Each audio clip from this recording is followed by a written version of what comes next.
Arkansas, LLC, for a certificate of environmental compatibility and public need for construction of an electric generating plant and other facilities near Redfield, Jefferson County, Arkansas.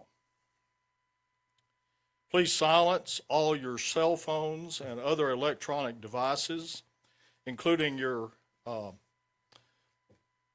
those in the hearing room, if you must make or receive a telephone call during the hearing, we ask that you please step into the hallway to do so. Also, for those of you in the hearing room, you should be able to access the Commission's public Wi-Fi system by using APSC online. I would like to also remind the parties that you must speak into the microphone. I like to say you have to eat the microphone, whether sitting or standing, in order to be heard. So be sure and turn the mic up in that way. As for those of you that have not been here, there are restrooms at the end of the hall to the west, down the hall, and they are Arkansas public restrooms, so we apologize in advance. Also, I noted that one of the attorneys is wearing a Texas star on his lapel, and I think it would be wise if that star was removed and put in his pocket so that the commission will not be prejudiced by anything he says or does. Are we in agreement? Thank you, sir. Thank you.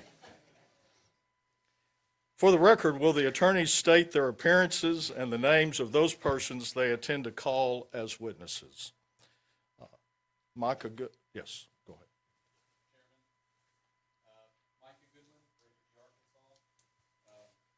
Also, I have next to me Jake Riefeld, who is from the Docket firm in Texas, and Kimberly Bennett, also on behalf of Arkansas. The witnesses we intend to call are, actually, Your Honor, I believe we have, I'm sorry, there was a motion filed earlier about waiver, but for purposes of, I'm going to list all the witnesses for purposes of commissioner questions, and I believe the parties have already addressed waiver of cross in that motion. So for Entergy Arkansas, we will be calling John Bethel, Candace Fielder, Carlos Ruiz, Brad Cullifer, Amy Morris, and Bradley Phillips. Thank you. Ms. McQueen.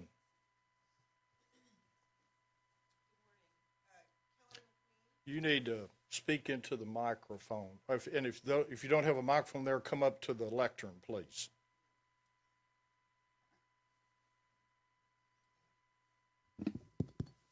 Good morning. Kelly McQueen, Arkansas Electric Energy Consumers Group.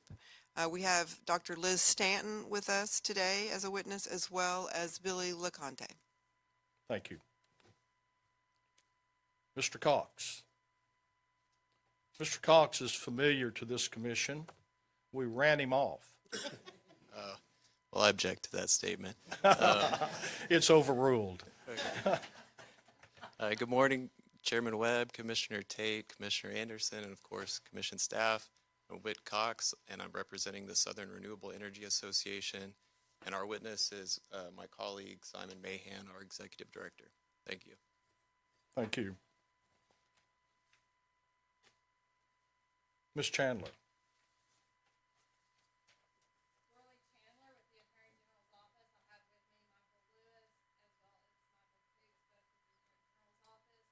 Today is going to be Scott Norwood. Thank you. Mr. Manis.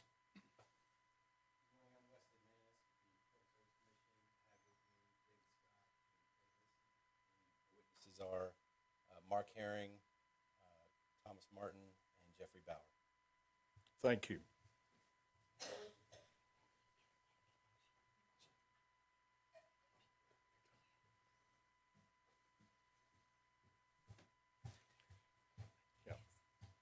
We're having difficulty with internet connections.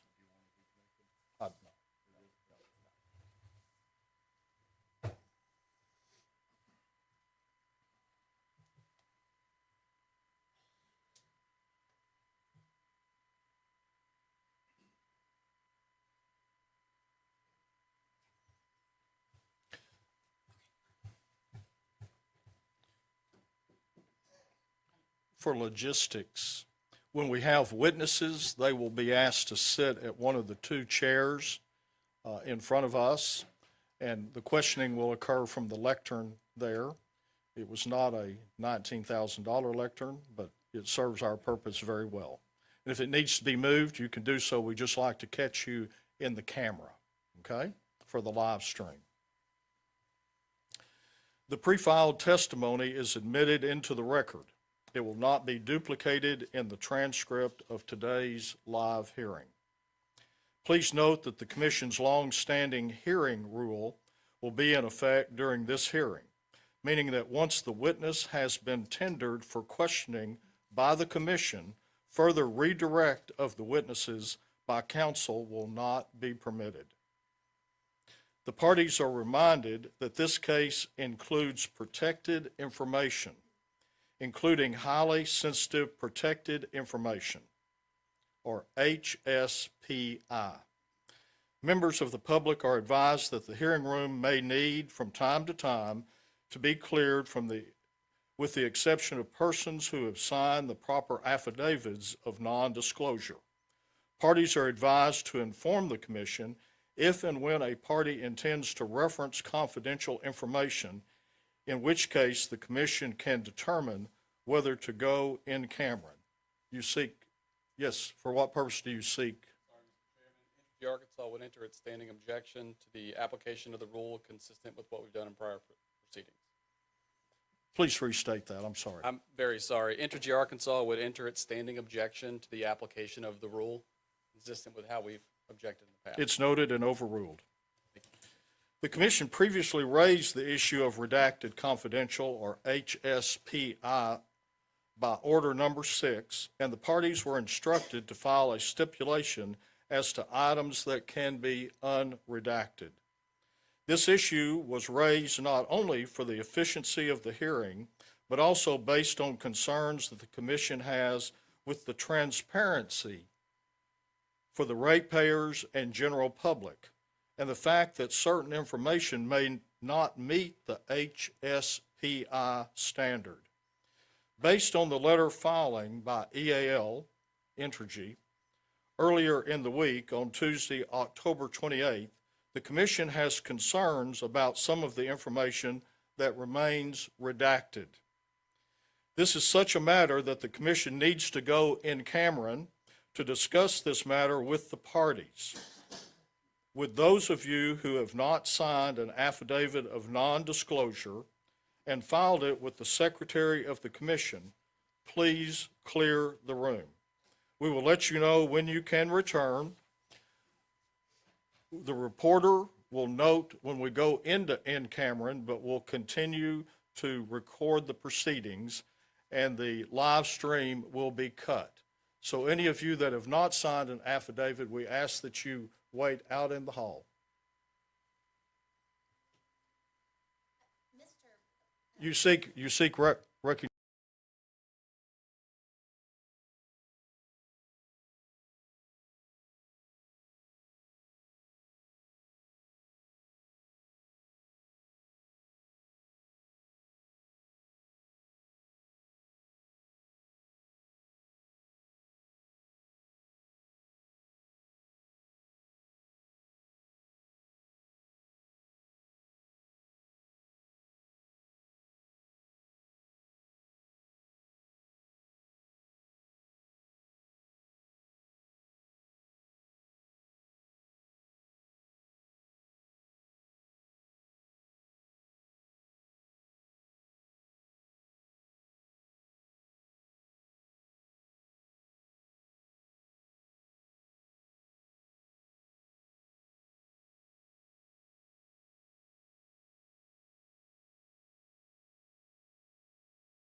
Also, by email, the commission was informed that certain witnesses may not be here this morning. Do we need to take that up, or is she here? No, everyone's here. Everyone's here. Thank you. Are there any other motions or procedural matters that need to be addressed at this time? Hearing none, if you are a witness, please stand and be sworn. If you're going to testify in this case. We'll all, okay. Do you swear or affirm to tell the truth, the whole truth, and nothing but the truth? You may be seated. We're going to take a few-minute break, 5-minute break, maybe 10-minute, and then we will begin with opening statements at that time. We are in recess.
You may be seated.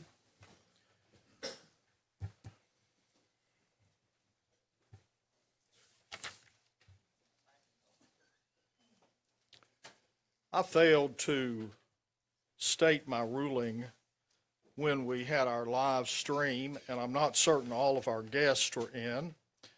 So let me do my best to restate it. In looking at the factors that we consider in confidential or secret or HSPI information, we look to see, is it a trade secret, proprietary, does it hinder competition, is it publicly disclosed already, is there a is public interest impaired if we don't keep confidential? It is my ruling that the information in this chart, which has been filed in Mr. Ruiz's testimony, should be unredacted or not redacted, and those numbers filled in. And Energy Arkansas is ordered to refile its application and testimony containing the formerly redacted numbers by noon Friday, November the 7th.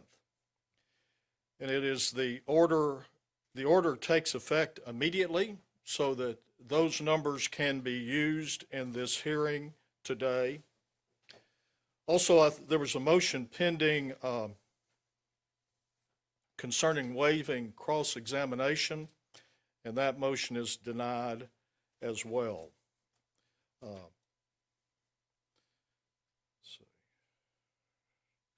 There was a motion to excuse certain witnesses, but that was denied.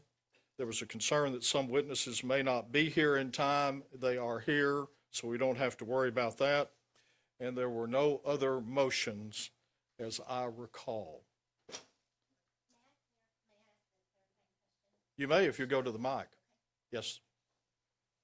With respect to the motion being denied, I understand that for the excusal of witnesses, but we had offered waiver of cross-waive agreement between the parties. Is it the commission's intention to undo the agreement among the parties with respect to the We don't waiver see of an cross? agreement between the parties. We deny that. We're going to,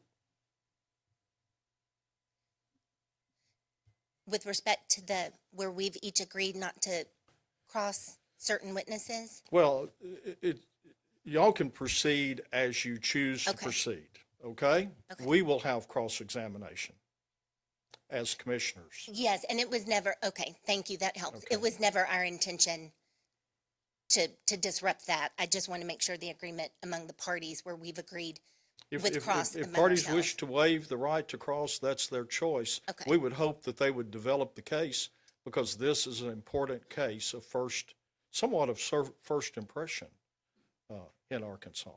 Okay. May we have just a few minutes to confer, because I think parties have prepped based on the agreement that the parties have prepped witnesses. May we have just a few minutes for council to You may, once confirm? I talked, I need to recognize, who? Yeah, Ms. McQueen. Ms. McQueen, you saw recognition. And then you've got motion. Thank you, Mr. Chairman. And I apologize that this isn't a little better thought out, but in response to your order, for which we thank you and concur, I believe that the refiling of an application under both the strategic infrastructure rider as well as the CCPN Act would necessitate a new procedural schedule. Just so I'm making the motion for the purposes denied. of the record, Yeah. then I proffer for the record my rationale, which is a new application with publicly available information. The public has a right to respond, and there could be other interveners because an application triggers the statutory deadline. So a new application, which we support the decision. You also then create new timelines for yourself. And And so while I would hate to waste the opportunity that it would feel like that we're all here today, the choice of a highly redacted application was the utilities decision, and it is their burden to provide an application that gives the public all the information it needs, and the statute recognizes it as well. So under the statute, the refiling of an application would trigger additional intervention time periods as well. So you can, that's why I said we could style it a motion to dismiss. We could just style it for additional clarification regarding the ability to respond. Again, it could be people outside this room who have not paid attention because it was so obscured. It wasn't clear, if they could even participate. Well, that's going to change once they make their new filing. So we would ask for you to consider that and what it means for the public's review, and then later potential judicial review for the proceedings at large. Ms. Thank you. McQueen, we appreciate your position. The motion is denied. It's not a new application. It's redacting information that is in the application that is pending before us, okay? So your motion is denied. Thank you for consideration. We are sensitive to the fact that the public has a right to know, and that we should be as transparent as possible, certainly as raised by the Attorney General. And so you need you want a few minutes? How much time do you need to? 5 minutes. You got Chairman, 5 minutes. Would you prefer I address my Yeah, procedural issue before or yes, after? yes, that? let's go ahead and address your motion. Okay. I would note on Ms. McQueen's motion, the first motion made to unredact or have us take a look at the IPO again came today orally at the hearing. There is a procedural schedule in place, and nobody up to this point has objected other than what was included in testimony, which is not a motion. If you seek to have information unredacted in advance of a hearing, that should be done in accordance with the procedural schedule and not wait until we get to a hearing to do so. I think that would afford all the parties more opportunity to address that issue. The administrative issue I wanted to address is I referenced specifically a filing Mr. Ruiz made in Texas. I think it's both benefits the record and all the parties if we take judicial notice of that. And under our RPPs, a copy should be provided to all the parties. So I'm going to ask our chief ALJ to provide a copy of that.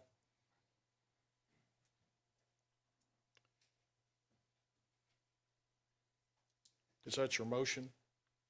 Or you have? I don't know that it's in the form of a motion, just I'm asking. Well, I'm gonna rule that we will receive it and it will be in the record. Okay, and let me give the Thank you, Chair. reporter here's a copy. Are we now ready to take a?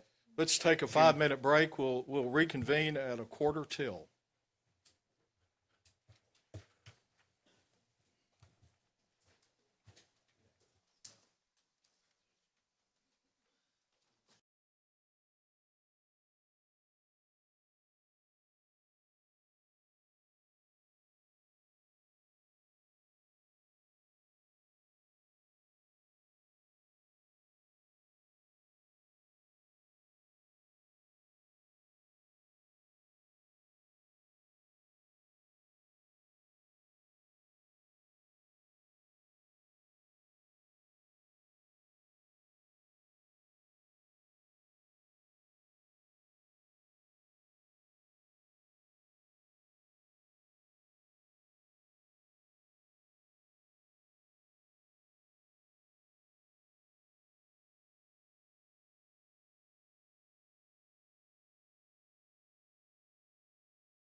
Ms. Bennett, did you have something to report?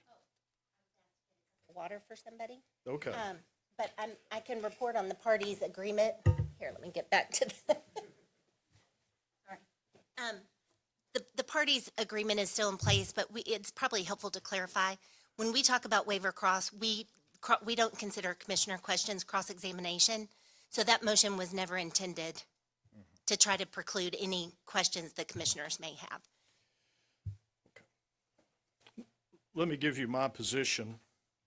A joint issues list was filed. And in that joint issues list was a listing of what individuals would be cross-examined. Okay? So the commission has expected a robust cross-examination of several witnesses, and we expect it. Okay? We're going to make a ruling, and we expect action from the parties. Okay? We expect that, and you can discuss this at lunch, we expect this hearing to go in to Monday or Tuesday. We'll have to know which of those 2 days y'all are accepting of. Our court reporter cannot stay past 4:30 today. So Monday or Tuesday works for us. So discuss that later. But we're going to proceed with the view that there's going to be cross-examination based on what y'all filed with the commission, that you filed. We did not approve a joint agreement. That motion was filed yesterday. We did not issue an order approving that. So you can assume that it wasn't approved correctly. So we expect you to do your work and try this case. So let's just proceed with opening statements. And let's see, who's going to be first? Mr. Goodwin.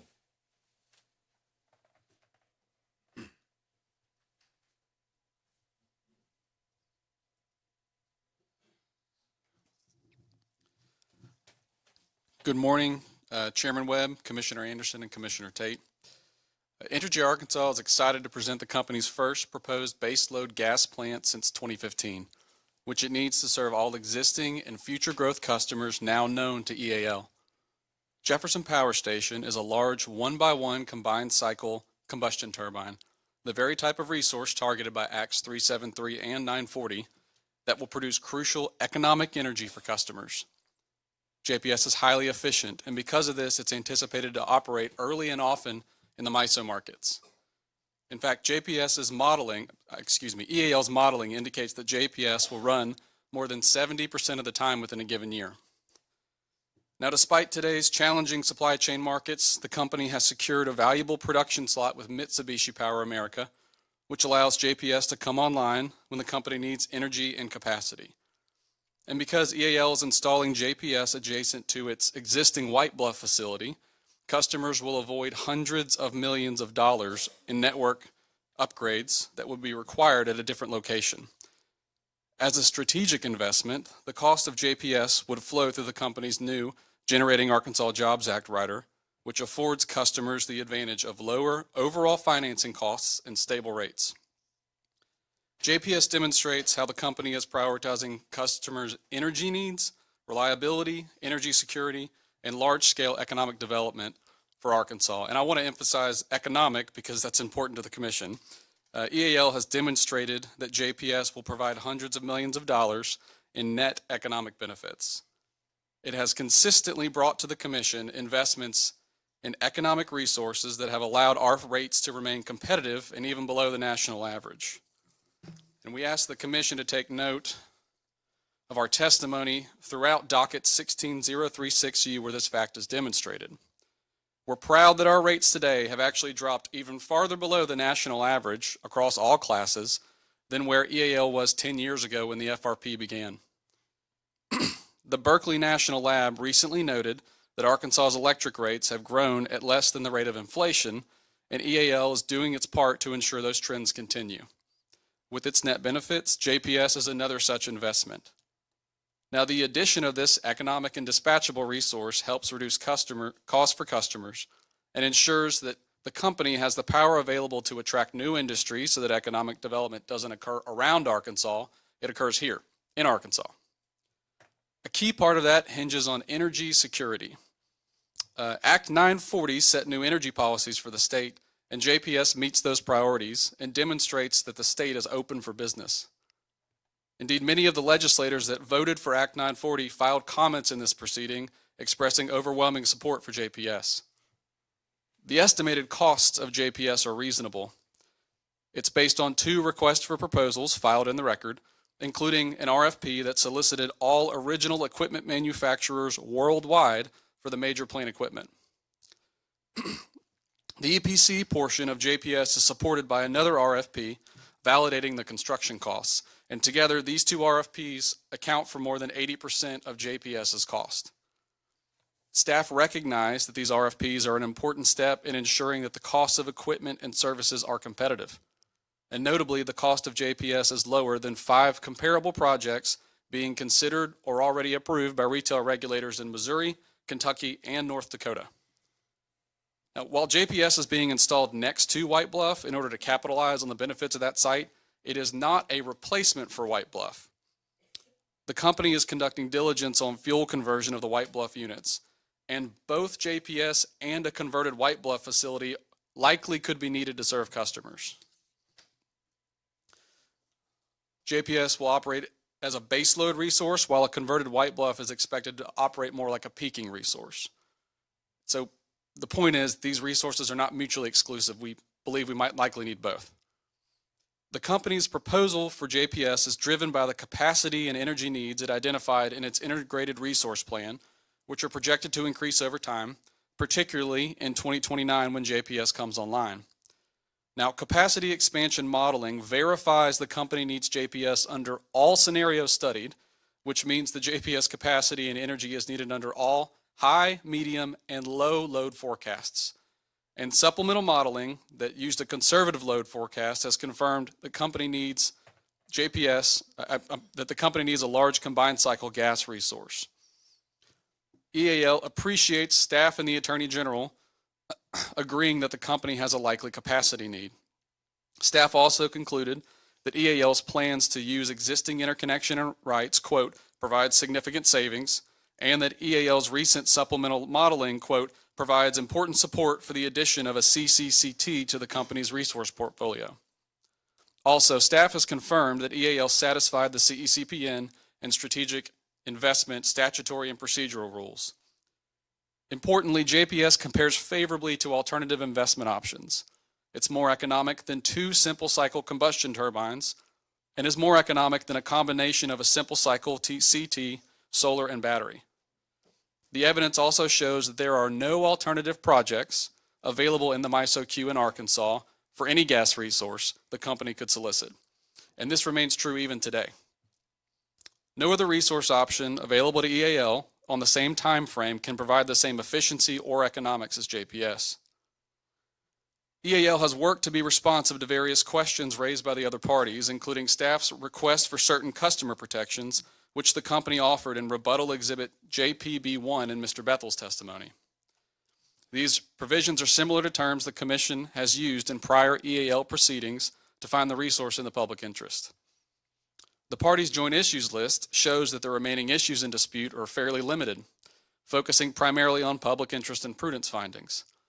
On the issue of public interest, some parties asked whether a converted White Bluff facility would be a better investment for customers.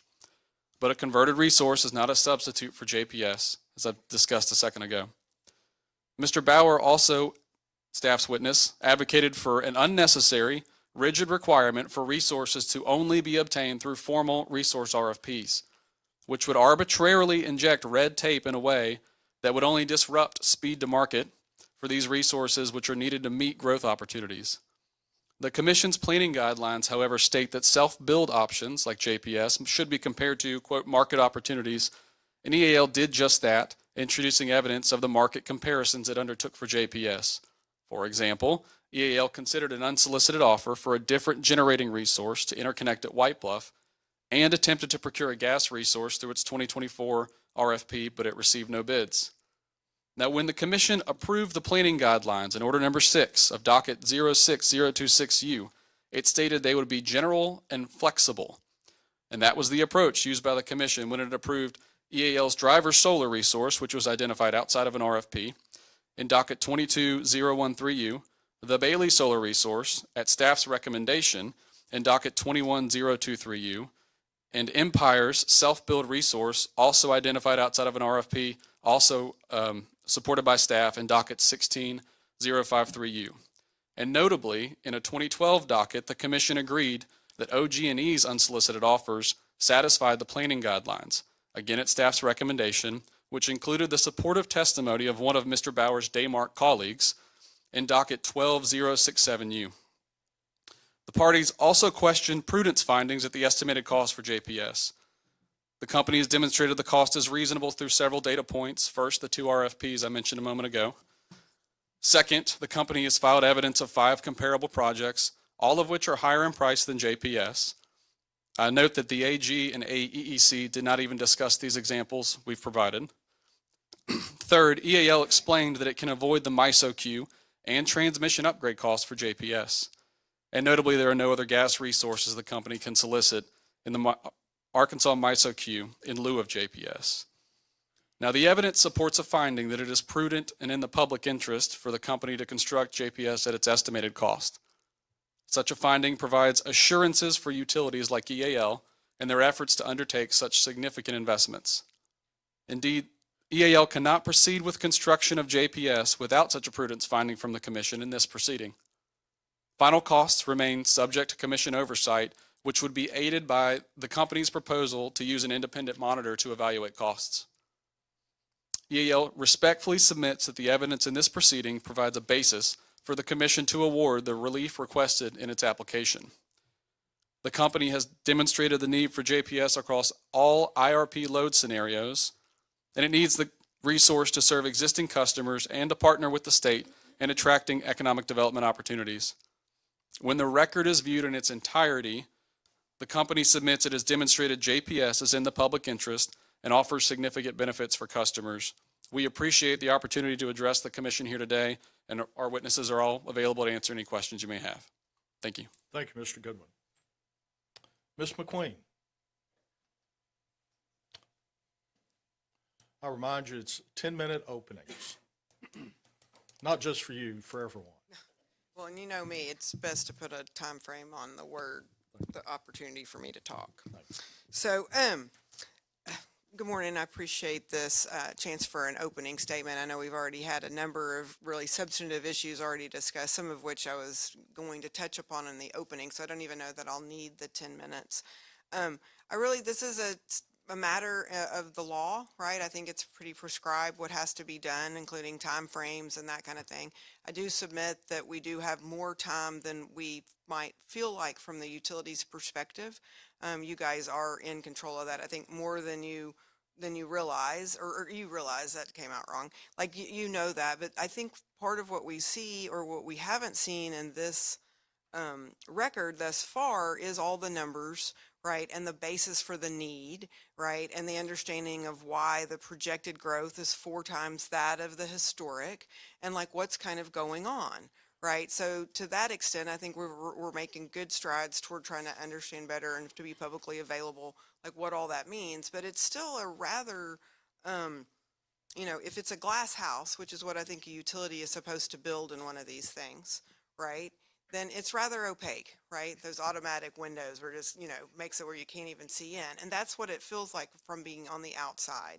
It's unclear why we're in such a time frame. Why do they have RFPs right now when this kind of replacement power for White Bluff and to extent, Independence and other grid and enhancing improvements has been known for years, right? A decade or more. So, all of a sudden we're at a rush right here, right now. I mean, to a certain extent, that's by Entergy, the public utilities making. So I would just urge everybody to take the time for which we actually have, which is to get this right. It's a 30-year project. It's going to be with us a long time.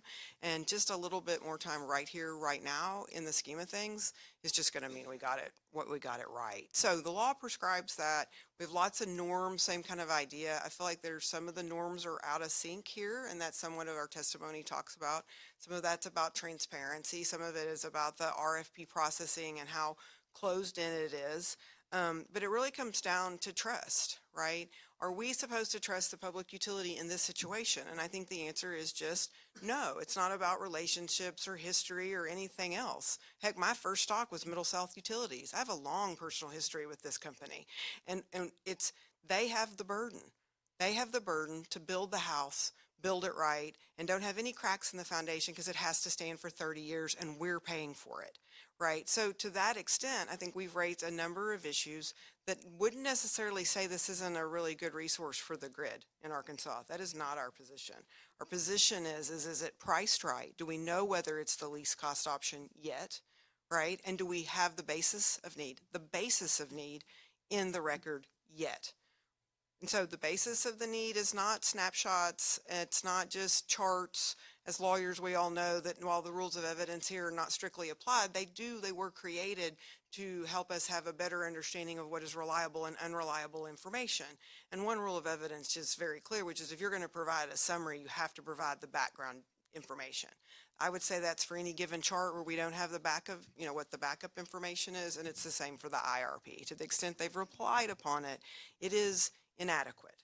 And it's inadequate to form the basis. It's particularly inadequate under the statute, and it's going to be inadequate according to the Turk Plant case from the Arkansas Supreme Court. Can't form the basis of the need in another docket. So that all needs to be in this record. And our request is that we just get to a place where we've got all the information we need so that we can make the right choices as the public and as the commission. And I think we're getting there, but we're not quite there yet on that. So those are the questions we've raised about transparency and numbers and are we getting the same deal as everybody else? So thank you for your time. And I'm sure I probably went over a little and I apologize. Thank you, Ms. McQueen. Mr. Cox.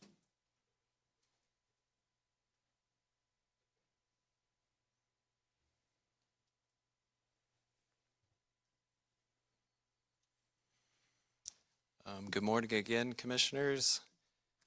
My name is Whit Cox, and I'm representing Saria in this matter.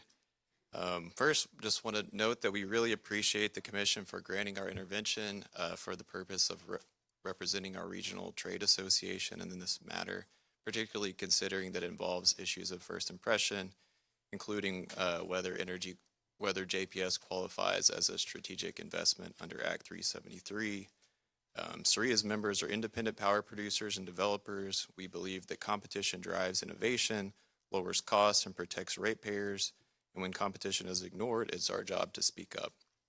As explained in the testimony of Saria's Executive Director, Simon Mahan, we recommend that the Commission deny Entergy's application. First, JPS will not serve the public interest, convenience, and necessity as required by the CECPN statute. Entergy has not shown that JPS meets the requirements of a utility facility, Environmental and Economic Protection Act, or notably the Commission's Resource Planning Guideline 4.6, which requires self-builds to be compared with market opportunities. JPS was not selected through a competitive solicitation or legitimate request for proposals. No full market comparison was made between JPS and other alternatives. Without competition, Entergy cannot prove that JPS is the lowest cost or in the public interest. In simple terms, if Entergy didn't test the market, how can they claim this is the best deal for Arkansans? And just want to clarify something on that. They've mentioned that they've done RFPs, but JPS itself would not have been eligible for this 2024 RFP because it was limited to existing resources. So, so our point is that it was not selected through an RFP process. They may have done some RFPs, but JPS did not compete in those RFPs and win. Further, JPS was manually added to Entergy's 2024 IRP, Integrated Resource Plan, not selected through economically optimized capacity expansion planning, and we believe that's a clear violation of the Arkansas Clean Energy Development Act, which requires utilities to consider renewable energy and clean resources. So rather than considering all reasonable resources, which is required by the Commission's resource planning guidelines, they manually input JPS because they had already made this decision. And just want to emphasize that there's been a lot of discussion of Act 373, but it did not amend or repeal the IRP statute, which gives the commission the authority to adopt these IRP guidelines that they have, and it did not amend or repeal the Arkansas Clean Energy Development Act. Therefore, the commission still retains full authority to enforce those requirements. Second, would just want to discuss that JPS fails the test of a strategic investment. Under Act 373, the strategic investments must advance affordability, reliability, and economic development. Our position is that JPS fails on all three. Regarding affordability, no competitive procurement, no market test, no assurance of lowest cost because it did not bid into and win an RFP. Reliability, Energy has no firm gas contracts. Without firm fuel supply, a gas plant can't provide firm power. Economic development, many major employers and new industries now demand clean, renewable energy, such as we see with Google and the Cypress Solar Docket. This gas plant does not meet their needs. Without firm gas, there's no firm power, and without competition, there's no guarantee of affordability. Therefore, JPS is not a strategic investment. It's a self-build project in search of a justification. Third, we'll discuss the broader policy problem. I just want to highlight why this issue matters for Arkansas's energy future. Staff's witness Bauer put it best. If the company continues to add self-build resources without legitimate competitive solicitations, the developer community will no longer seek to develop innovative and efficient projects in Arkansas that could be beneficial to customers. We share that concern. By our account, Energy has proposed at least 3 consecutive self-build projects without issuing RFPs. And that trend discourages private investment, reduces innovation, and drives up costs for customers over time.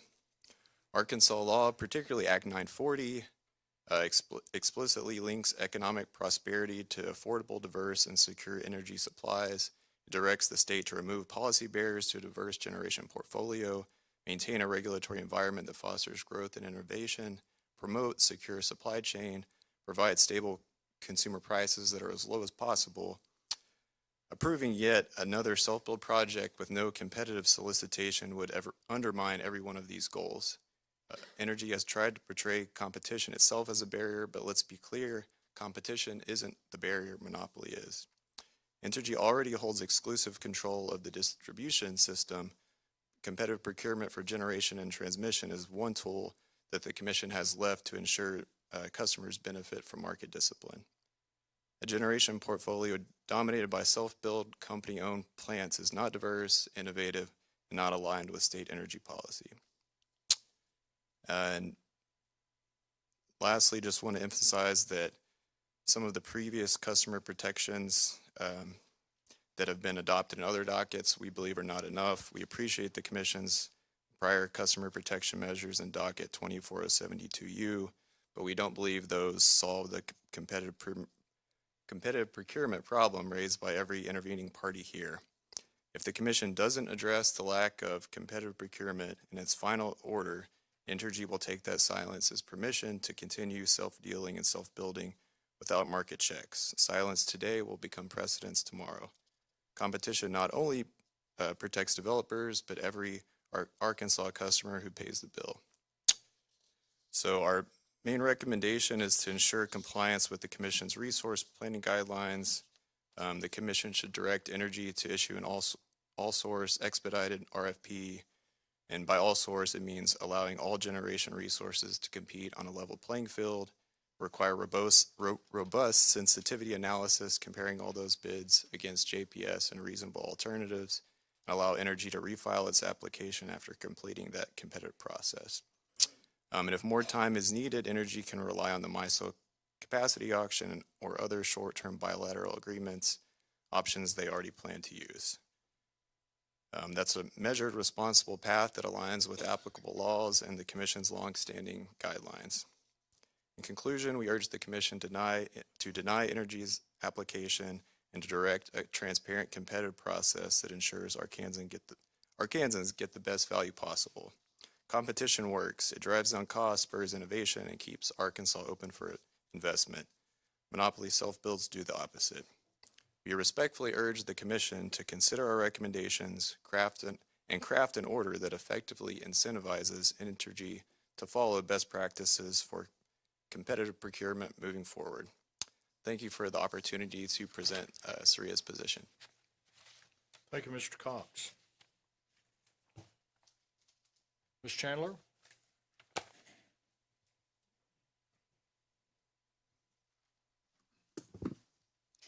Thank you. On behalf of the Attorney General's Office, I want to thank you for this opportunity to address you all before testimony is presented. I will do my best to be brief. As you all are aware, you are charged with a difficult task every time we come before you. Because if we're coming before you, then we're not in agreement, which is certainly the case here today. With that being said, you're well versed in the fact you're charged with not only the duty to ascertain and fix adequate and reasonable standards, rules, practices, and find and fix just and reasonable sufficient rates, but you're charged with promoting Arkansas jobs pursuant to Act 373 of 2025.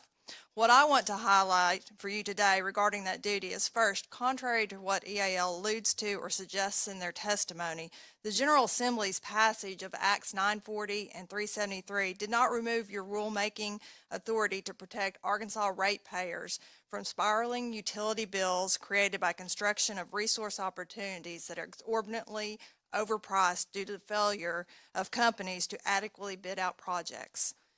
Staff witness Jeffrey Bauer correctly points out that while balancing all the needs of the state and its residents, Act 940 requires the state to ensure consumer prices are as low as possible, and that requiring information or evidence requested in your resource planning guidelines to support the affordability of a project does not impose a policy barrier. Second, it's important to remember that EAL is the applicant, and it's EAL that maintains the burden of proof in establishing the necessary approval for this build, not the Arkansas ratepayers. It's not the burden of ratepayers to prove EAL failed to establish any one of the necessary criteria. Rather, the burden is on EAL to establish that it met all the necessary criteria. It is a ratepayer consumer's position that EAL has failed to offer substantial evidence that its projected costs for the Jefferson Power Station, a combined cycle combustion turbine, is reasonable or in the public interest.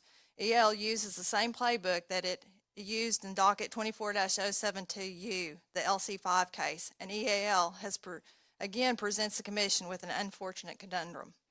There was a time for EAL to change course in light of the Commission's Order 9 ruling on the LC5 case. EAL decided to file its application just 3 months later with the same deficiencies encompassing the LC5 case. Those parallel deficiencies include unsupportive 2021 integrated resource plans, unsupportive 2022 mid-cycle update, manually forced resource in 2024 IRP, insufficiently narrow 2024 request for proposal, lack of competitive RFP, last-minute replacement of retiring combustion turbine units, and highly elevated estimated project costs. Considering these deficiencies in the LC5 case, the Commission held the EAL did not conduct a legitimate competitive solicitation in LC5 and failed to offer substantial evidence that its total project costs were reasonable or in public interest. Here, EAL's JPS application suffers the same deficiencies, but with a much higher price tag, which will increase Arkansas ratepayers' monthly statements even more. Why does the ruling of the Commission in LC5 matter? It matters because in addition to complying with all applicable statutes, Commission rules, including Section 4.6 of the Resource Planning Guidelines, an applicant must also comply with all applicable docket precedent. Analogous to case law, the Public Service Commission's docket orders establish precedent for subsequent proceedings and provides parties with helpful roadmaps for analysis. While the facts differ from docket to docket, the Commission's analysis underlying its docket order apply to subsequent dockets in a similar way as, for example, an Arkansas Court of Appeals precedent over subsequent cases with similar themes and facts. There's very little difference between the LC5 case and this application for the JPS, so the Commission's analysis in Order 9 on LC5 applies here. While the two CECPN applications involve different natural gas generation resources, Both involve an EAL application concerning the site of a retiring coal power plant and involve analysis from the same set of IRPs and same 2024 RFP. The same parties from the Power Island equipment estimates, the same parties to the engineering, procurement, and construction agreement. Given these factual similarities, LC5 Order 9 establishes precedent for this case. Most importantly, the LC59 order requires comparative evidence and legitimate competitive solicitation in order to determine public interest. The Commission had established need alone does not confer public convenience and necessity for a particular resource. The utility's choice of resource must still be supported by substantial evidence that it is the best resource to fill that need. You must look to the totality of the circumstances to determine whether the selection and cost of a particular resource is reasonable and in the public interest.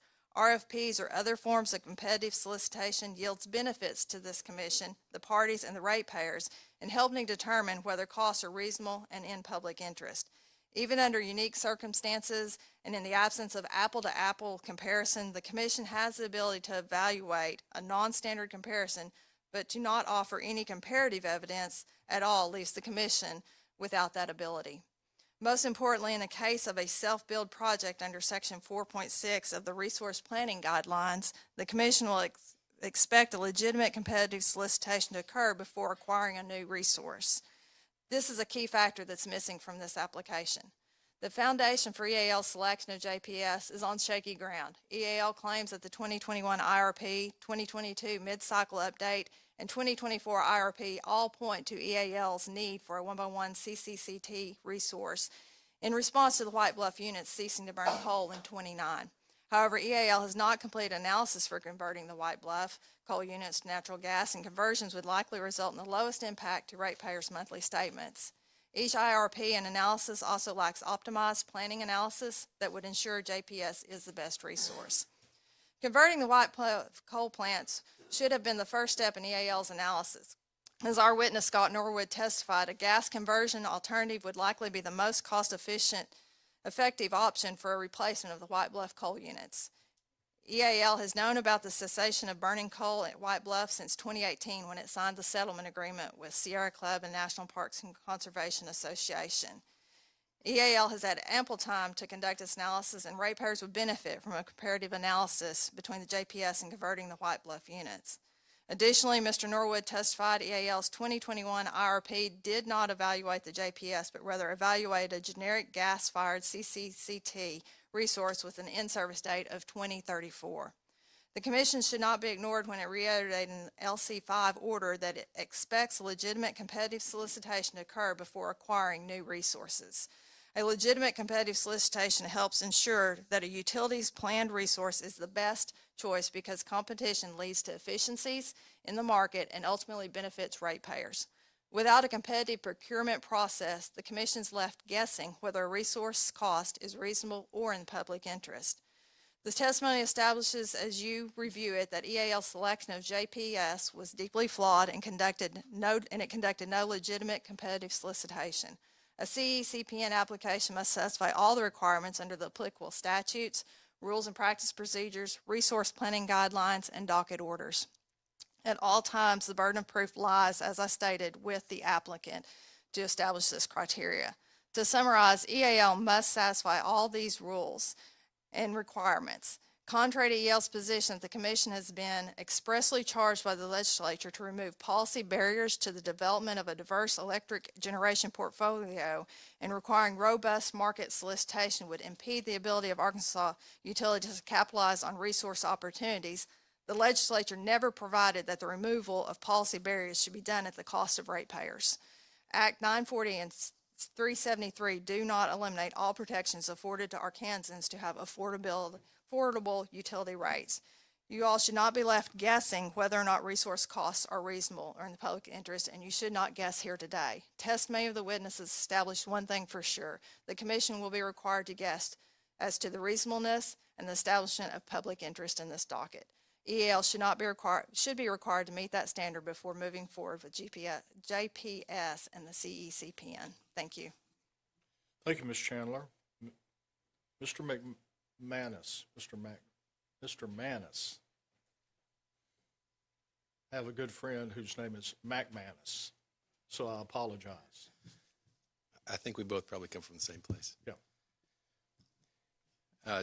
Chairman Webb, Commissioner Tate, Commissioner Anderson, the parties have endeavored to address the long list of issues associated with a CECPN and, to the extent necessary, a CCN application filing, including those Speak closer to the mic. Of first impression Thank you. that have arisen in the wake of 373's passage earlier this year. Staff and Energy Arkansas LLC, or EAL, reached agreement on some of those issues.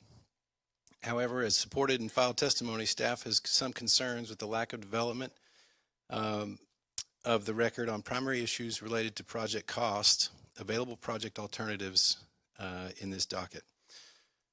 First, staff witness Bauer has put forth some serious concerns regarding EAL's consideration of transmission rights in this matter. Construction of JPS is proposed adjacent to the existing White Bluff coal plant, which is required to cease operations at the end of 2028, per a 2018 settlement agreement and consent judgment entered in federal district court. Staff is concerned that the company has neither fully analyzed nor presented for consideration the possible benefits of converting White Bluff to burn natural gas before committing a substantial amount of White Bluff's transmission rights to JPS. This raises questions as to whether proceeding with JPS at this time is in the public interest based on the issues concerning the cost efficiency of a second plant, the existing transmission rights, and the future costs associated with the dormant White Bluff site. Staff's concern is that minimally justified costs without consideration of the bigger picture for the site and its related concerns risks unforeseen costs on this project and future activities associated with the site. Next, staff has concerns with the company's approach in repeating the shortcomings from Lake Catherine 5 in that docket regarding EAL's lack of competitive bidding and the resulting limitations on the Commission's ability to evaluate whether JPS is in the public interest. Just as we did in the LC5 docket, as observed in the Commission's order in that case, order number 9, we again find ourselves in an unfortunate conundrum.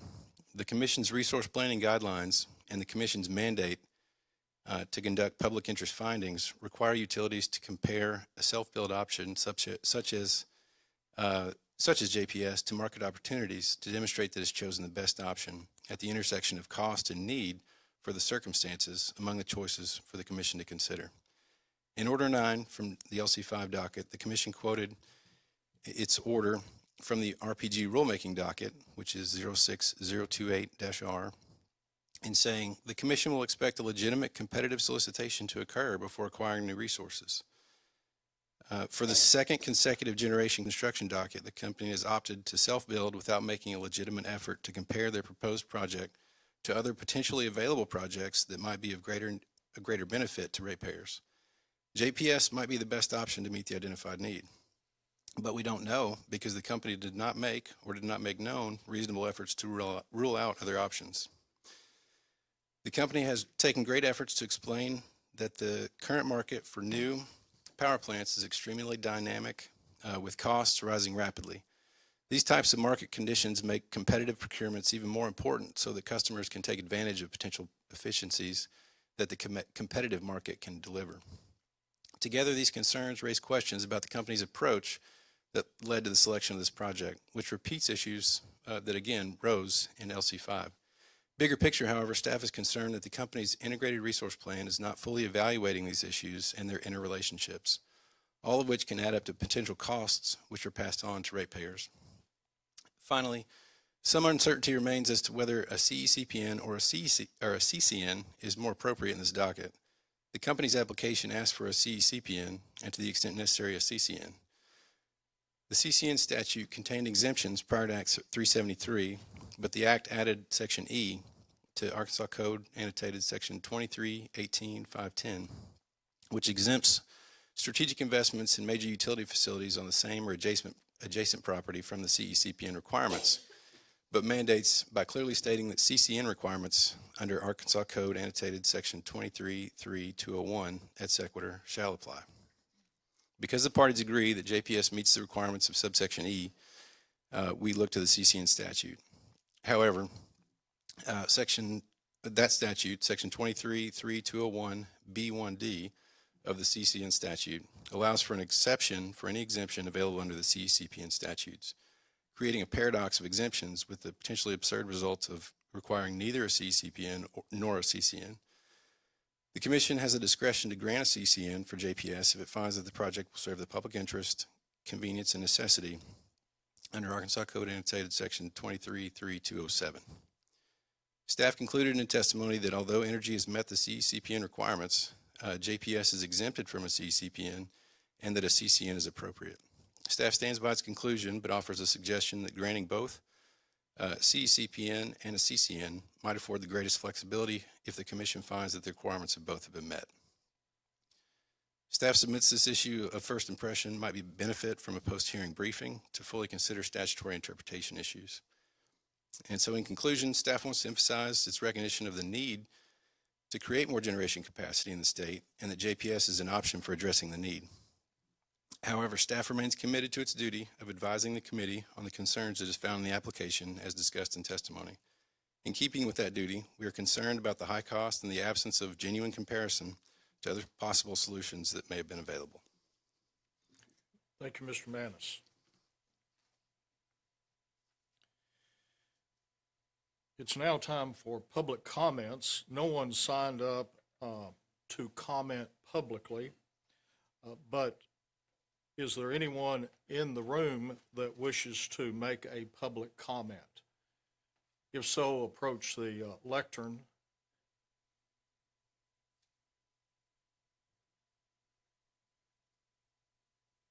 Don't all rush. No public comments. It's time for testimony, but it's also, more importantly, time for lunch. And so we're going to be in recess until, for 1 hour, till 1:45. And we'll stand in recess till then. Start with testimony from EAL at that.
Ms. Goodwin, Mr. Goodwin, call your first witness.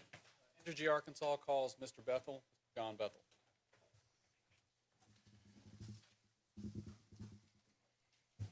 Mr. Bethel, I know you were sworn, and you're from Benton, so you will only tell the truth. Absolutely, Your Honor. Thank you.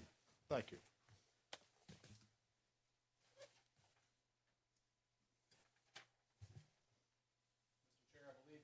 Admitted all the testimony and exhibits into evidence, so at this time we would tender the witness. Good. Ms. McQueen?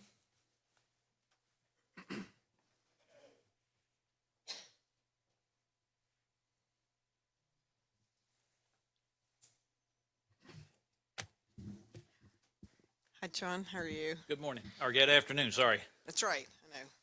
I know. Just a couple questions. So, as I understand Get closer to your mic, please. sorry. Sorry about that. That's You can okay. pull- You can pull the lectern closer to you also. Oh, that's right. There you go. Okay. There. Better? All right. Better. Just as I understand your testimony, it's somewhat of an overview of the project, the need for the project, and where you are right now, as Entergy Arkansas is right now in the resource planning, securing resources, particularly in regards to or in replacement of White Bluff. Is that correct? I would say that my testimony does provide an overview of our case. It demonstrates that we have satisfied the requirements to obtain a CECPN. Our application includes a checklist of how we have satisfied the CECPN requirements, and that staff recognize that we met those requirements. I also refer to the testimony of other witnesses that are in more detail on specific issues, and you mentioned that it was a replacement of White Bluff. Actually, it is an addition to the White Bluff site to serve our customers, both the existing and the known growth that we have on the system, and that would be one area where I would clarify my answer to your question on that front. And I appreciate And I believe that my testimony would also point out that we have filed a case that's consistent with the direction from the Arkansas General Assembly and the governor that was reflected in Act 373 and Act 940, and that we're consistent there, and that we're also helping to bring power to Arkansas to meet the needs, as the legislature demonstrated was critical for the state and was supported by economic developers from all over Arkansas. And that's the Generating Jobs Act of 2025. That is, and then it's also, let me get the right name for Act 940 was the act regarding establishing a state energy policy, which was Act 940. So it was both the Generating Arkansas Jobs Act and the Arkansas Energy Policy Act, for lack of crude summarization of the title of the bill. I know. They're long and chunky. But let me just ask on the generating jobs just real quick, because this was kind of the vein of my questions. If you could help point me where in the record and to other witnesses for later today and next week, as the chairman has indicated, where is the comparison by option, by alternative resource for like generating jobs? Is that in your testimony? It is in my testimony that the constructing this resource positions Arkansas to be able to serve existing customers and growth, which would be growth associated with bringing more jobs to Arkansas, consistent with what the General Assembly said was critical. The governor actually said that when economic development prospects speak to her, the number one question they ask is, do you have power? As was reflected also by a number of economic developers who testified at the General Assembly in support of Act 373. And so my testimony does point out that this resource is a valuable economic resource that provides benefits to Arkansas, satisfying the requirements of both Act 373 and Act 940.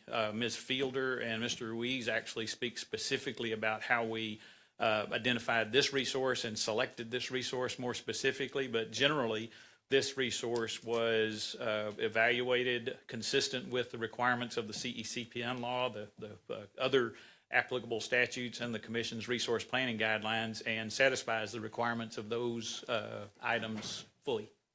And that's the kind of a summary of your testimony, yes? Parts of it, yes. Yes, correct. And so the idea of generating jobs by options, it sounds like perhaps that's not in the record from what your answer was just then. We don't have a side-by-side comparison with other options, and if so, which options do we have that information? We did evaluate a number of options, and Ms. Fielder and Mr. Ruiz talk about those options that we evaluated, and that this is the most economic resource, and the law says to provide more power that is reliable, affordable, dispatchable, and enabling job growth in Arkansas. And I would say that this resource is the best way to do that and provides benefits to our customers and helps keep our rates affordable and nationally competitive versus other options. And the other options we reviewed, actually, this resource is superior to the other options that were available to us. And Ms. Fielder is somewhere I should point that to. Some other questions regarding that specifically? I would say how we selected this resource and how we identified the need for this resource. Ms. Fielder's testimony does address that, as does Mr. Ruiz's testimony. Okay. And let me just ask, if I remember correctly, you were with the Public Service Commission in your prior iteration. Is that correct? Yes, I was on staff for almost 30 years and served as the executive director of the Public Service Commission for 18 of those almost 30 years. You don't look a day for it, I'm just going to say. So Good genes. well, I believe that. So, and so you have been around for a number of CCPNs and those kind of applications, different power plants being cited, that kind of thing? Yes, I've had the opportunity to be involved with a number of CECPNs, both for electric generating facilities, transmission lines, natural gas pipelines, and a long time ago for some telecommunications facilities. That's right. And so that you've seen the evolution of the act over time. It's evolved over time, correct? I mean, not significantly, but the idea being we've had some tweaks over the years, most recently with the last legislation, the strategic Yes, the act has had some amendments over the course of its history. Yes.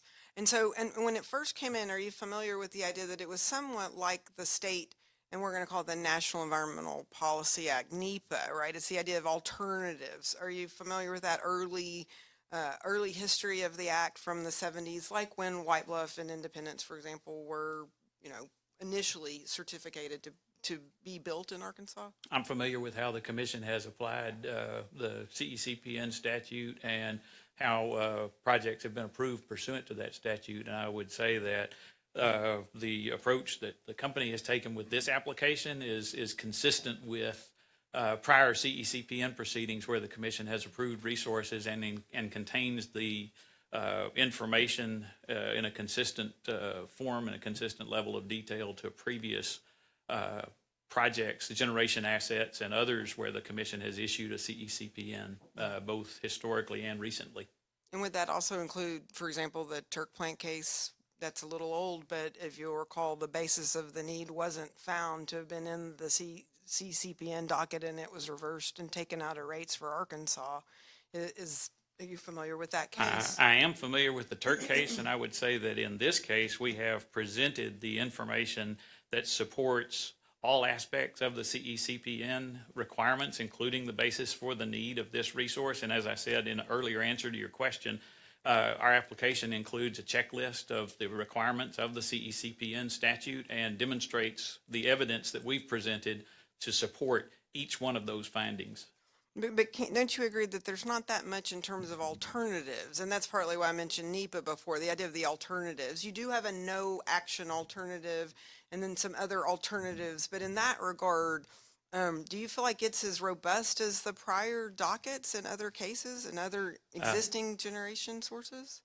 I believe that it is more robust than some, certainly, and is sufficiently robust to demonstrate that this resource meets the identified need that we have. And you mentioned the do nothing option or that alternative. To do nothing would position Arkansas in a way that we would not be able to be attractive to economic development projects and would hamper the state's future. And it would be in direct contravention to the act as far as doing nothing. The General Assembly said we need investment in strategic investments. One of those types of investments being electric generation, and it pointed out that we need that in the very near future. We need that with some degree of urgency. The legislature included an emergency clause where they pointed out the need for speed to market and the need for additional generating resources that would be affordable, reliable, dispatchable to meet the needs and the growth that the General Assembly recognized and that was demonstrated to them during the legislative session. And the governor also signed that act into law. And so I think that we have evaluated those alternatives as far as the best way to meet the need that's been identified, and this resource is the best resource to meet the identified need and to position Arkansas to be able to continue to attract jobs and bring growth to the state, and which would be consistent with the directives of the General Assembly and the governor. I got you. So let me ask this. So all of that, in a certain degree, the forecasts that we know we have in the record, some of which are, privileged or, and we've had some discussion about all of those, but are they not all prefaced on the idea of White Bluff deactivating at the end of 2028? And Ms. Fielder can speak more in detail, or I can talk about the load forecast. They do support the fact that we will cease to burn coal at White Bluff in 2028, and the resource plan that we are relying upon to support this resource and demonstrate that this resource is the best resource to meet our needs going forward for our existing customers and known growth. Those analyses support that. And so what activities have you undertaken or been personally involved with that would include extending the life of White Bluff as a coal plant? As far as a coal plant, there was extensive testimony during the General Assembly session recently that pointed out that attempting to maintain it as a coal burning resource would, in all likelihood, not be legally successful and would ultimately create uncertainty that would hamper our ability to build the resources necessary to serve our customers timely in the mode that the General Assembly recognized as important, and that it would cast a whole lot of doubt and uncertainty on Arkansas's ability to serve new customers, which would be detrimental to the state. Therefore, we don't believe that the option of trying to continue to burn coal at that location is in the public interest and would be legally successful. And so we didn't pursue that. What we did do, absent change of law, absent change of law or change of the contract. Sorry, I'm just clarifying what you meant. Not legally possible, but go ahead. Sorry, I didn't mean to interrupt. Let me continue that we have evaluated and are evaluating, and my testimony points out, converting the units at White Bluff to burn natural gas. And that is an ongoing analysis.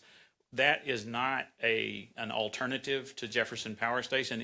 Converting White Bluff to natural gas in and of itself will not meet the identified need in an economic way or in an operational way. And so we did not bring that forward as an option to meet this need. It is a viable option that we are evaluating both technically and economically. And when we've completed that analysis, and if it shows that that is a good resource that we can substantiate and bring forward with evidence to support it, that would be when that would be brought before the commission for its decision and evaluation of that. But that has not reached that point. But as far as that being an alternative for Jefferson Power Station and to meet the needs of our customers for the need that's been identified supporting this asset, it's not the right resource. And Ms. Fielder and Mr. Ruiz can talk about that as well.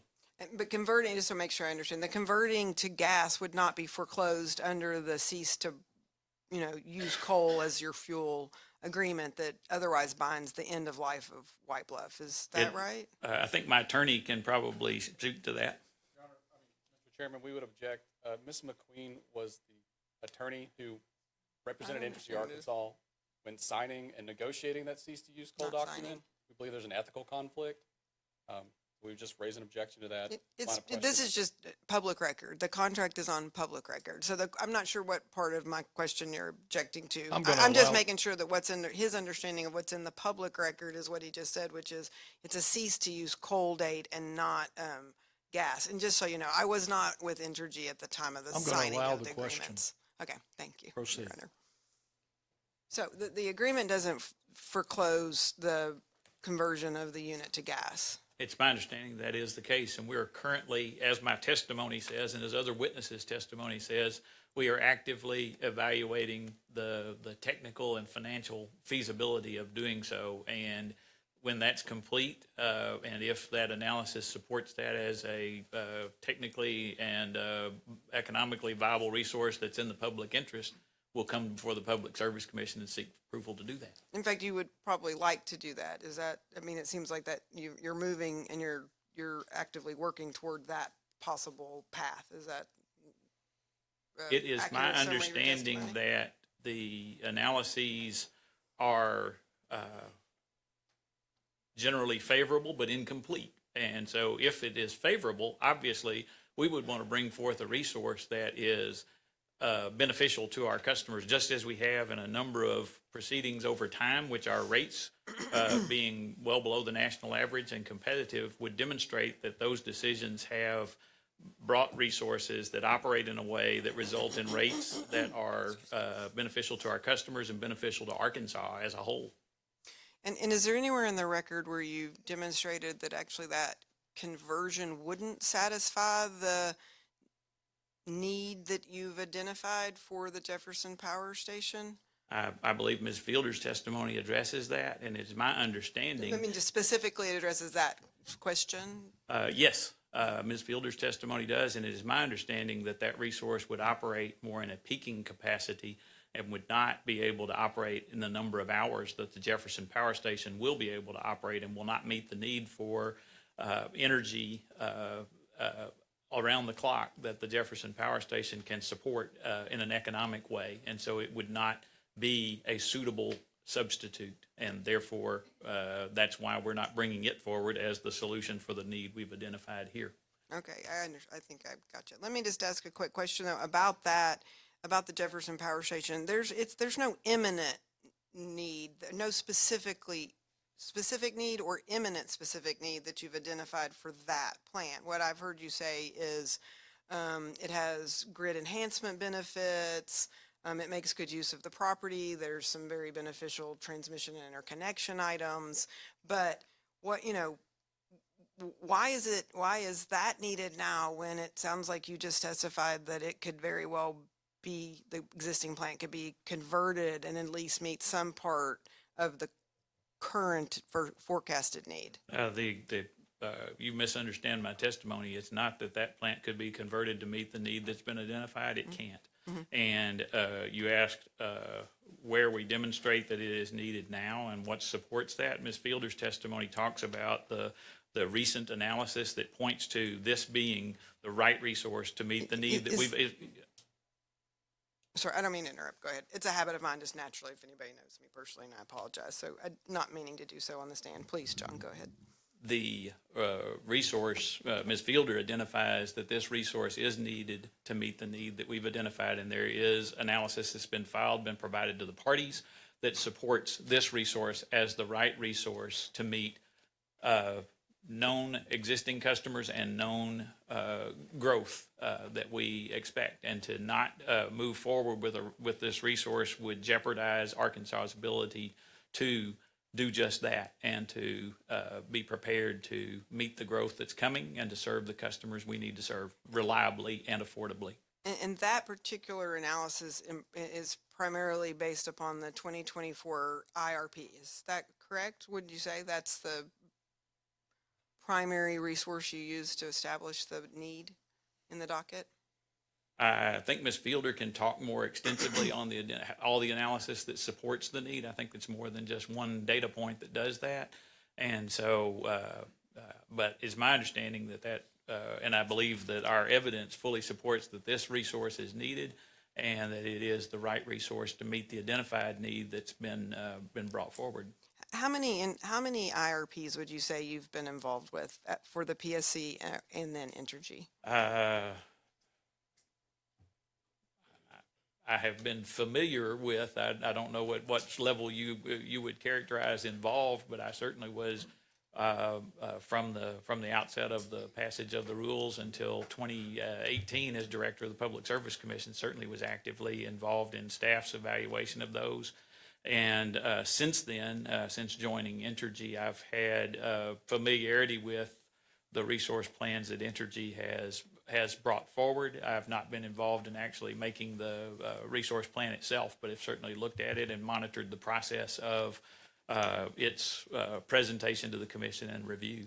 And would you agree that there's been some changes over time with that presentation, in part because of COVID, right? Through things out of being a previously in-person meeting, for example, for some things, into almost everything's online. Is that are you familiar with that change over time? I know the process has changed over time in just some peripheral ways, and but I'm probably not prepared to sit here today and talk about chapter and verse the things that may or may not have changed in the mechanics of how that process has worked. But it has continued to be an open process and a demonstration to the commission of what the utilities needs are and what resources may be needed to meet that need. And it's always been a forward-looking process, and it has always been an iterative process that changes in response to circumstances. And in the last couple of years, the circumstances in terms of the known and expected level of growth in demand from our customers and from opportunities that are here in Arkansas is significantly different than it was prior to that. And so the load forecast is different, and the resource mix that is necessary to serve that load is different than it was prior to that. And so that's one change that you're seeing here. But as far as the process for parties to be involved, it's continued to be that way. It's continued to be consistent with the guidelines that the commission adopted many years ago, and those continue to be a useful tool in keeping the commission informed of what the utility is seeing as the load that it has and the growth that it expects, and the portfolio of resources that it needs to meet that. And that has not changed, and that continues to be useful, and it also continues to provide the support for identifying particular resources that the utilities bring forward to the commission for approval. And then Would those be the ones you have to write into the process, or any specific other resources? I'm just not sure I'm following you. When you said it's good for specific resources, my understanding in this case, you actually, and as well as in Lake Catherine, to get it to actually show those units as a needed resource, you had to actually manually put it into the system. It wouldn't have come up with that idea by itself. Is that actually, not accurate? I think the most recent analysis that Ms. Fielder presents actually demonstrates that this is the resource that's needed, and it's the resource that meets the need. And so Ms. Fielder can talk specifically about the iterations of the resource plan itself, but I don't know that I would agree with your characterization. I'll direct the rest of my questions into Ms. Fielder on those items, and I have no further question. Thank you, Your Honor. Thank you. Sorry, Commissioners. Thank you. Mr. Cox.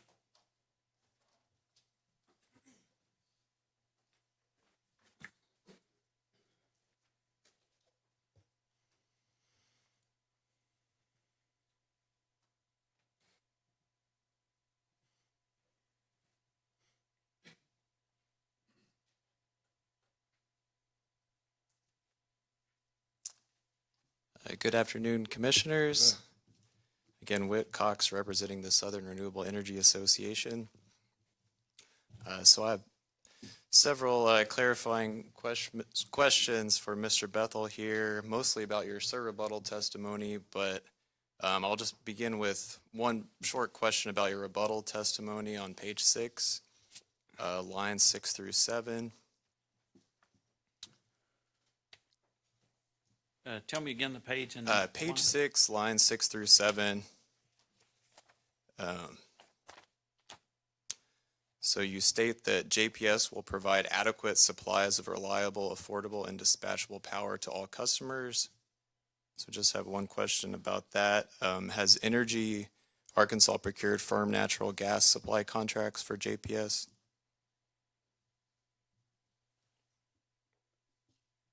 And Just a moment, let me read the Okay.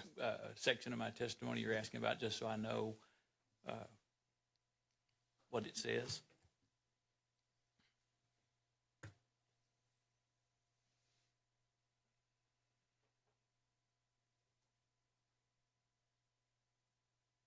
And just to clarify the context for this, in Suria's rebuttal testimony, we argued that JPS wouldn't provide reliable or dispatchable power without firm gas supply contracts. So just, but that wasn't specifically addressed in your rebuttal, so I just wanted to ask with regard to this statement. And I would answer that I do not know currently the status of our negotiations for gas supplies for the plant. I do know that prior to its operation and when it is time to have gas supplies in place to serve this resource, our team will take the necessary steps to execute those contracts as they have for a number of other gas resources that Energy Arkansas currently operates.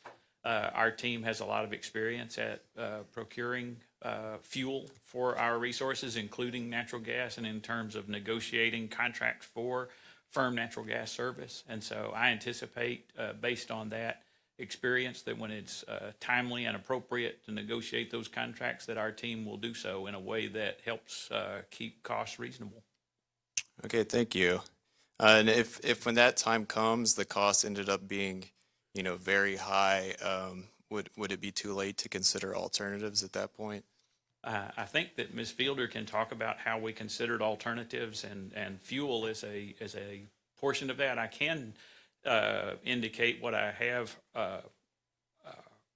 what I am aware of from experts in the field is that in the natural gas market in the United States is that there is a lot of natural gas supply that's available, and that as more demand goes that would produce upward price pressure, that more supply can come to the market to moderate those increased demands. I think the Secretary of Energy and the Environment here in Arkansas has observed that that would be helpful and beneficial for Arkansas, because as the price for natural gas goes up and the demand goes up, it would create opportunities for natural gas producers within the state of Arkansas who have supplies that are shut in and aren't currently being used, that this would provide a market for it. In fact, I believe that, I do know that during the legislative session, the presentation of Act 373 and Act 940, there was testimony that identified the benefits to Arkansas of increased natural gas usage in the state. And that was one of the reasons why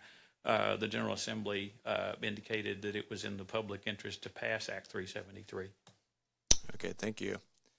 So the rest of my questions are about your rebuttal testimony, beginning with page 3.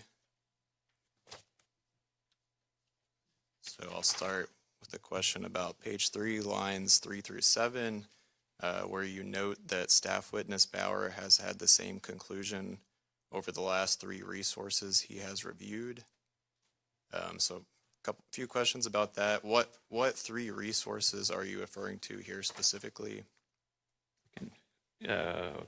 Give me the reference again. I'm Sure, sorry, I'm not tracking you. Page 3, lines 3 through 7. In my Sir rebuttal. Sir rebuttal. Assuming I've.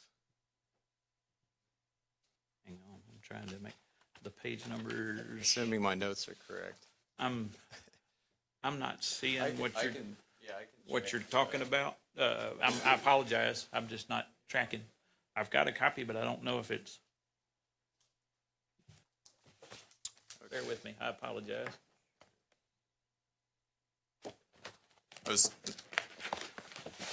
What I'm looking at is not tracking with what you're talking about. Yes, it's a really long sentence that lasts from lines 3 to 12. Sorry, as you've observed, I can make long sentences. Just one moment. Page 3, lines, 3 through 12, but really, took an excerpt of okay, part so of is that. does it look like this, is what you're talking about? No, I'm looking at my Sir rebuttal testimony. You can, I'm not seeing the, do you mind showing me the page you have? that's the page I have that is the third, this would be page 1, page 2, page 3. Lines, and that's, I'm not seeing if you can, what is your page look like? I'm not, Oh, here it is. I may have. well, I just want to be able to tie it to what I'm looking at. Bear with me just a moment. I'll see if I can track what you've got. I don't mean to be difficult. No problem. I'm dense, but not difficult.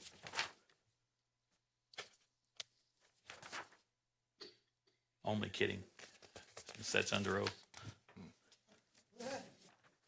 I'm not, I told you to tell the truth. I'm working on it, So, always trying. sorry about that. Yeah,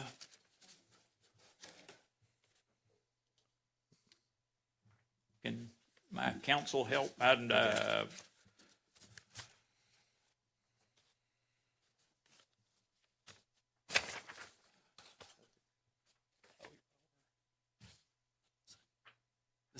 Oh, okay, I found it now. I'm sorry. I apologize. I guess I'm on, it is okay, I was, and just to clarify, all my questions are about the redacted testimony. I don't know if that makes a difference. it is, I'll be mindful of that whenever I speak, and my counsel will also be mindful of that, and I will, make my best efforts to not divulge things that I shouldn't. Mr. Cox, your questions are about the redacted information. Are you speaking about the information that we have now allowed in? No, I'm not actually asking questions about redacted information. I was just clarifying that I'm referencing the public version of the testimony. Okay. So okay, to the very extent there's any different Yeah. page Proceed. numbers. I've got you. So what line numbers now? I've caught up with you. I'm sorry for the fire drill. What that's what okay. lines are you looking at? So page 3, lines 3 through 12,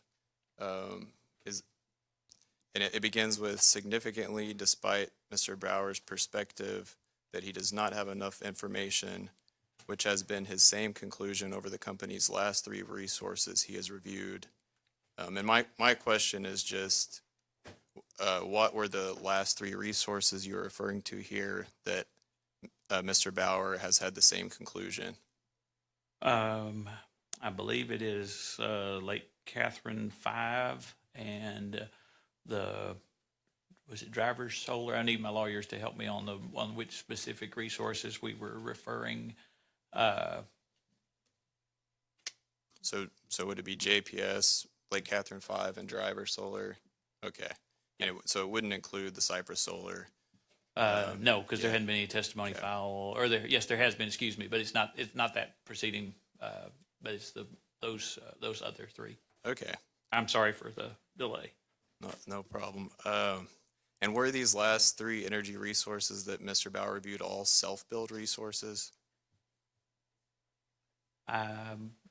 Subject to check, I think so, but I'm not absolutely certain. Okay, we'll just say subject to check.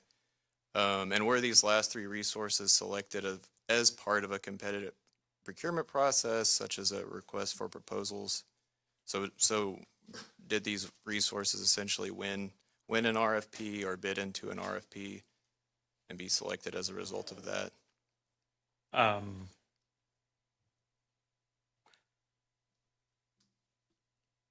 I'm not, today I'm not prepared to talk about the specifics of each one of those proceedings, and so I'm not in a position to give you an answer on that. I do know that they were all supported and ultimately approved by the commission. Okay. And we presented information that showed they were in the public interest, but the specifics of of that, I'm not able to answer today. Okay, thank you. Yes, I was just trying to clarify, if staff witness Bauer's position has been consistent on these.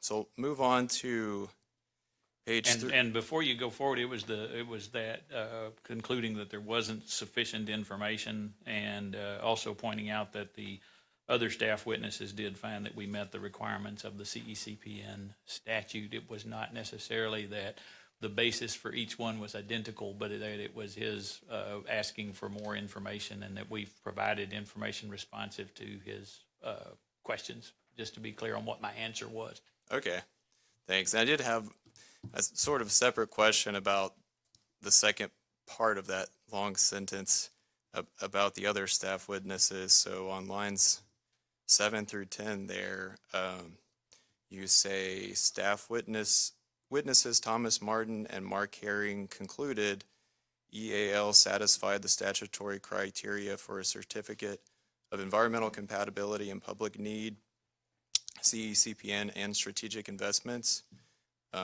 citing to Martin direct at 35 through 37 and Herring direct at 9. So I just have a few questions on that to clarify. Did staff witness Martin testify that EAL has satisfied all of the statutory criteria for his CECPN, or just that EAL has provided evidence that addresses some of the criteria? I'd need to look at his specific testimony, but I think he concluded that we had satisfied the criteria for which he was evaluating. Okay. Are you aware that on page 37, line 4, Martin testified that staff reserves any conclusion regarding whether the project serves the public interest, convenience, and necessity pending resolution of the issues identified by staff witness Bauer? Yes, I am. Okay. And isn't the issue of whether a major utility facility will serve the public interest, convenience, and necessity part of the statutory criteria under Arkansas Code 2318 519B2? I think I do it here somewhere. Okay. Yeah. I may have left it in B2. Printed out too many papers.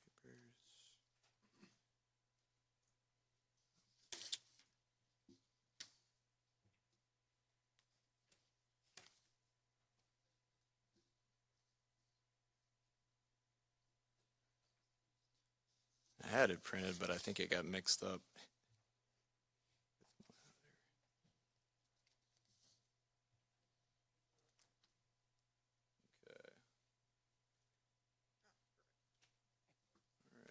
Okay, sorry.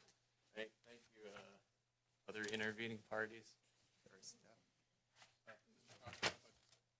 Oh, sure. Yeah.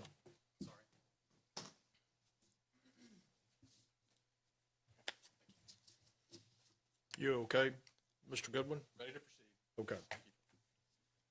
Okay, so I just, to repeat the question, had said, isn't the issue of whether a major utility will serve the public interest, convenience, and necessity part of the statutory criteria under Arkansas Code 2318 519B2? And I believe that's what staff has highlighted there.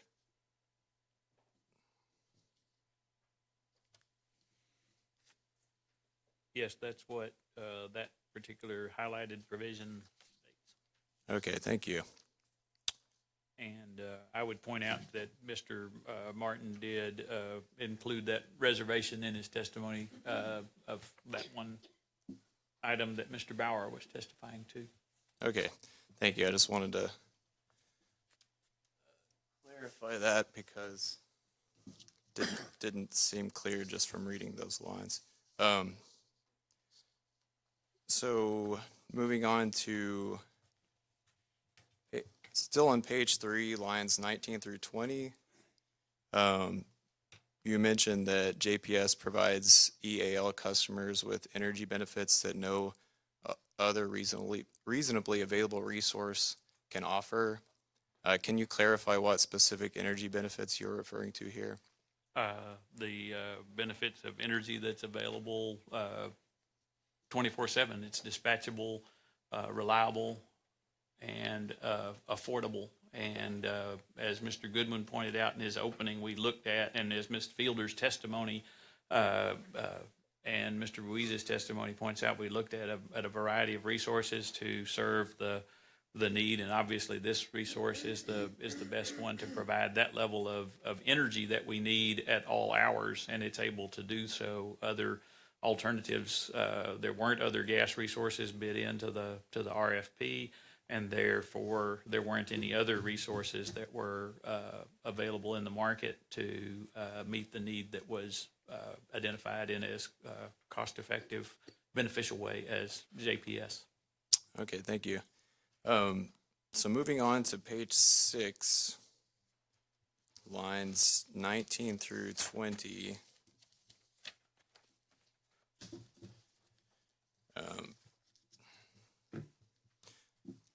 Oh, sorry. I'm sorry, there's not Sorry, I was looking back at the last question. Page 6, lines 3 through 4. You say this unsolicited proposal by itself satisfies Commission RPG 4.6. Is that correct? As I explained below, is the rest of that answer. Okay. And so, yes, I believe that we've demonstrated with that, but that's not the sole piece of evidence that supports the reasonableness of JPS or the satisfaction of RPG 4.6. Okay. But it is a data point, and that data point in and of itself would satisfy that, but it's not the only data point that would support us. Okay, so your position is that would be enough. The one unsolicited proposal by itself would be enough if that's all the evidence you had, but you have more evidence. We have a lot more evidence, and so, but that one data point certainly does demonstrate that it is beneficial. And if you, and just a reading of the resource planning guidelines, the applicable section that's referenced there, and looking at how the Public Service Commission and staff in many instances has found resources to have met the resource planning guidelines. What we've presented here is consistent with many other applications of the guidelines for resources. Okay. So just to follow up on that, Resource Planning Guideline 4.6 states that a self-build option must be compared to market opportunities. Is this your understanding of that guideline? That's what the paragraph G3 in the renumbered version of the resource planning guidelines would state, that a self-build option must be compared to market opportunities. Okay. And we've done that in this case. You've done that.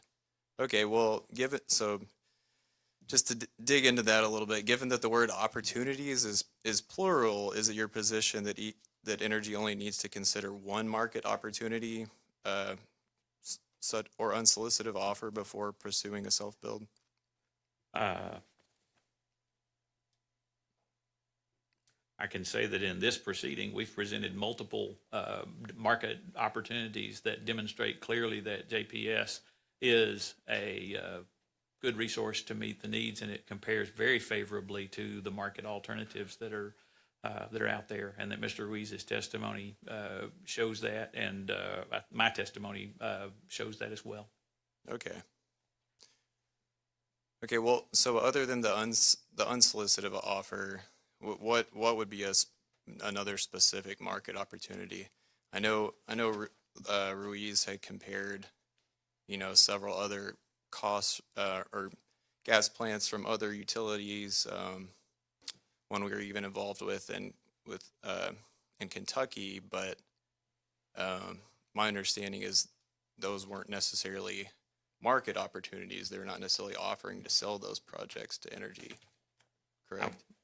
I would say that, and Mr. Ruiz can speak at more length, but there's the table that's presented in my testimony shows, and that's highly sensitive, protected information, so I won't speak in specifics. But I think my testimony does note that we presented options in Mr. Ruiz's testimony. I think there are 5 other market options that we looked at, and those are similar resources at higher prices than JPS. And therefore, I think that would demonstrate that the availability of combustion turbines, CCCT, in the marketplace are higher priced than JPS. And that demonstrates that JPS is a reasonably priced resource and a favorably priced resource that provides millions of dollars of benefits, hundreds of millions of dollars of benefits to our customers over the life of the asset.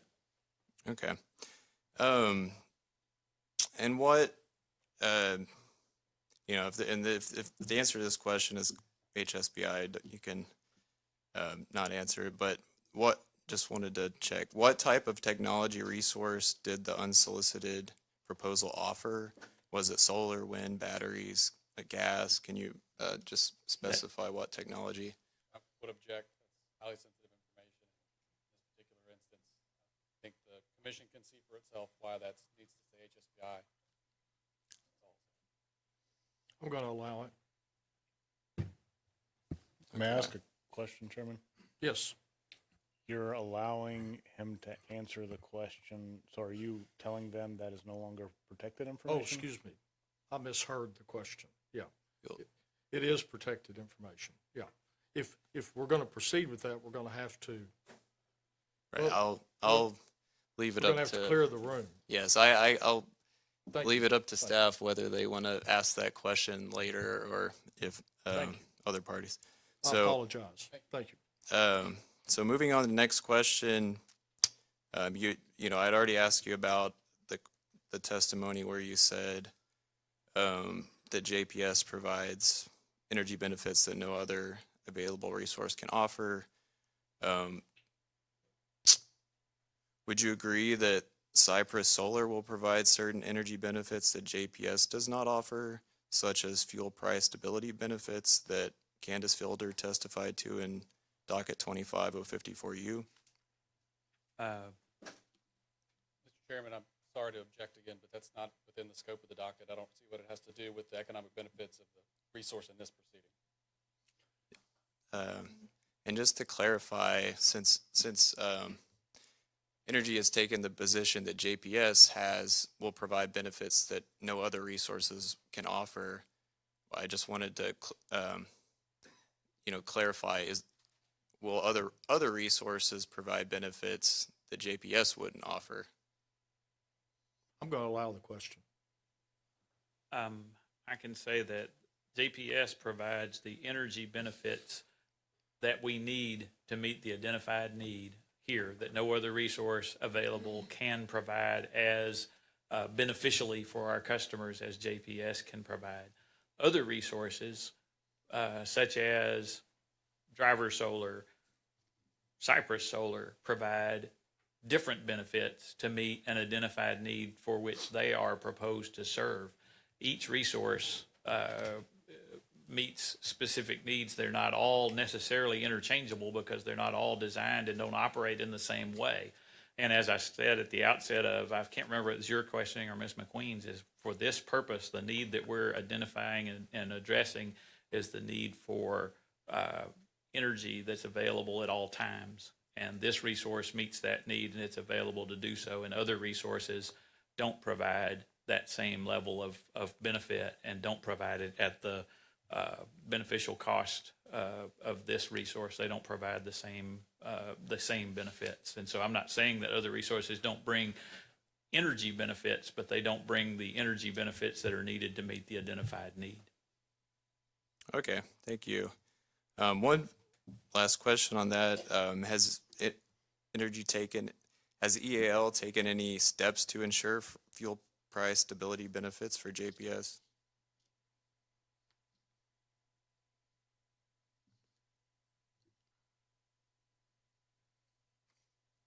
I would say that we've evaluated that as a part of our assessment of a gas resource and the ability for it to serve our customers over the long term, looking at expected gas prices over the long term. But Mr. Ruiz and Ms. Fielder can probably talk more specifically about that. But yes, fuel and the affordability of the resource over time is certainly a consideration in bringing it forward. And we believe this resource, and I think our testimony shows that this resource will provide extensive benefits to our customers over its life.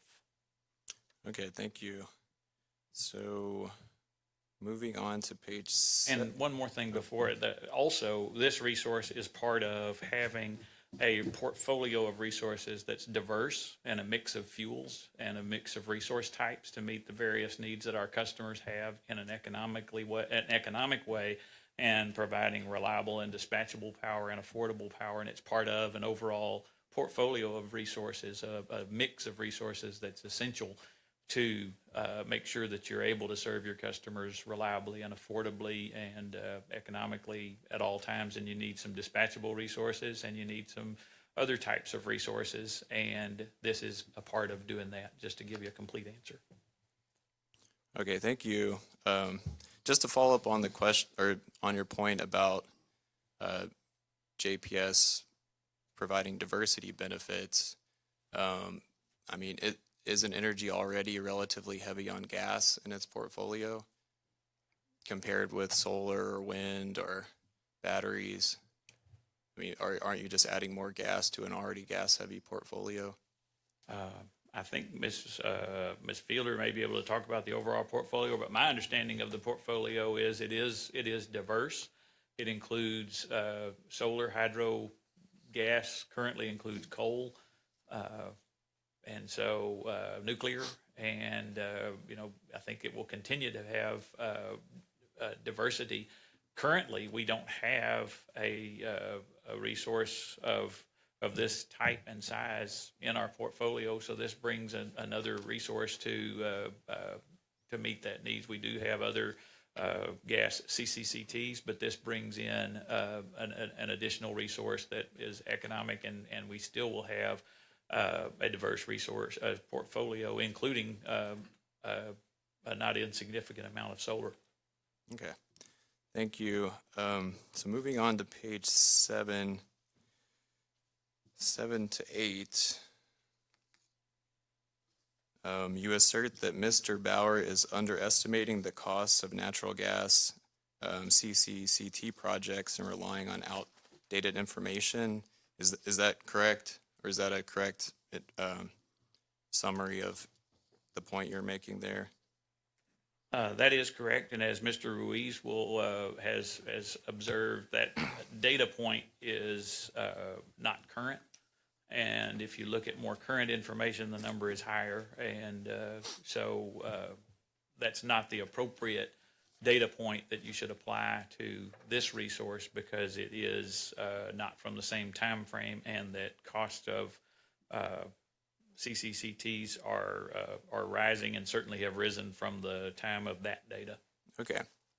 And on page 9, you state that the gas turbine market of today cannot reasonably be compared to the gas turbine market of even 6 months ago. So regarding that, is it possible that energy is also underestimating the cost of JPS, which may reasonably be expected to change within 6 months or increase? Can you point me to the Sure. line where I say 6 months? Just to be clear on what you're talking about. I believe it lines 7 and 8. Kind of beginning around 6, but it's 5 through 9 is the full sentence, but I was kind of. Yeah, no, I want to look and see what I said, just so I can give you a good answer.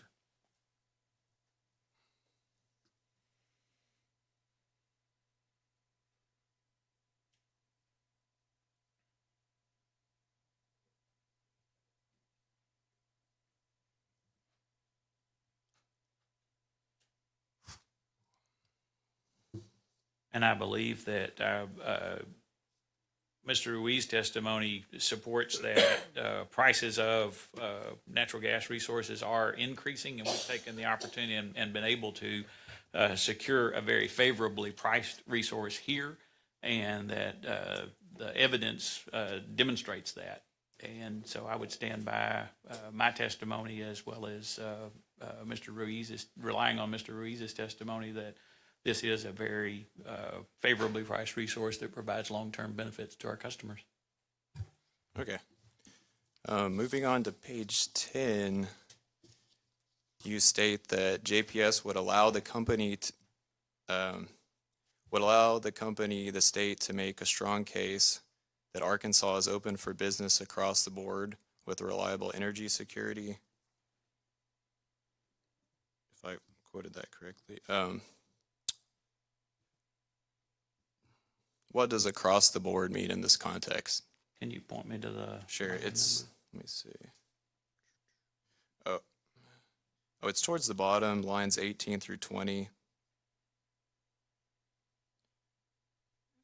Beginning with JPS is an ideal investment for EAL. Yes, and that it does demonstrate that we will have adequate resources to serve, and we're ready to serve new loads as they come, that we're able to be responsive to the opportunities that are there. If we don't invest in this resource, we'll not be in a position to do that. If we wait, or if we go through a lengthy process, in addition to what we've already done, that could jeopardize those opportunities, and that we have presented sufficient evidence to support granting a CECPN in this case, and to do so in a way that's consistent with the priorities and the need that the General Assembly identified in passing Act 373 and Act 940.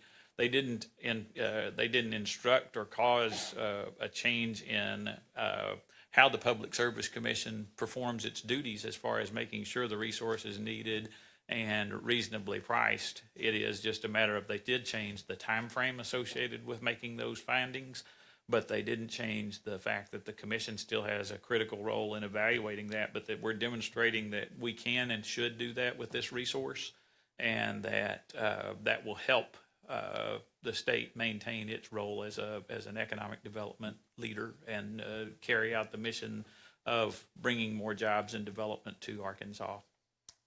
Okay. So across the board doesn't mean the company is trying to procure all resources at this time. Necessarily, it was just more focused on JPS as a gas CCCT. It's to say that Entergy Arkansas, for the service territory we have, we're ready to serve load that comes. That's what this resource will indicate, is that Arkansas is prepared to do that, and that Arkansas has the resources necessary.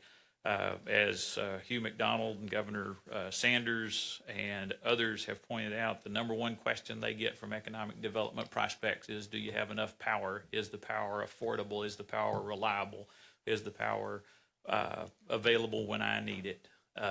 And can you meet my need for speed to market to bring my project here? And that's what this approving JPS demonstrates, that Arkansas is enabling our economic developers and our governor to answer the question, yes, Arkansas is ready. Yes, we have the power.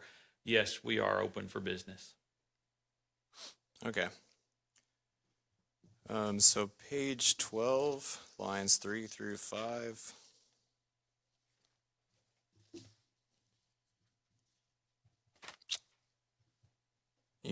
You say the record clearly shows that EAL did conduct a competitive RFP with an independent monitor, the 2024 RFP. Did Entergy bid JPS into this RFP in 2024? And did JPS essentially win this RFP?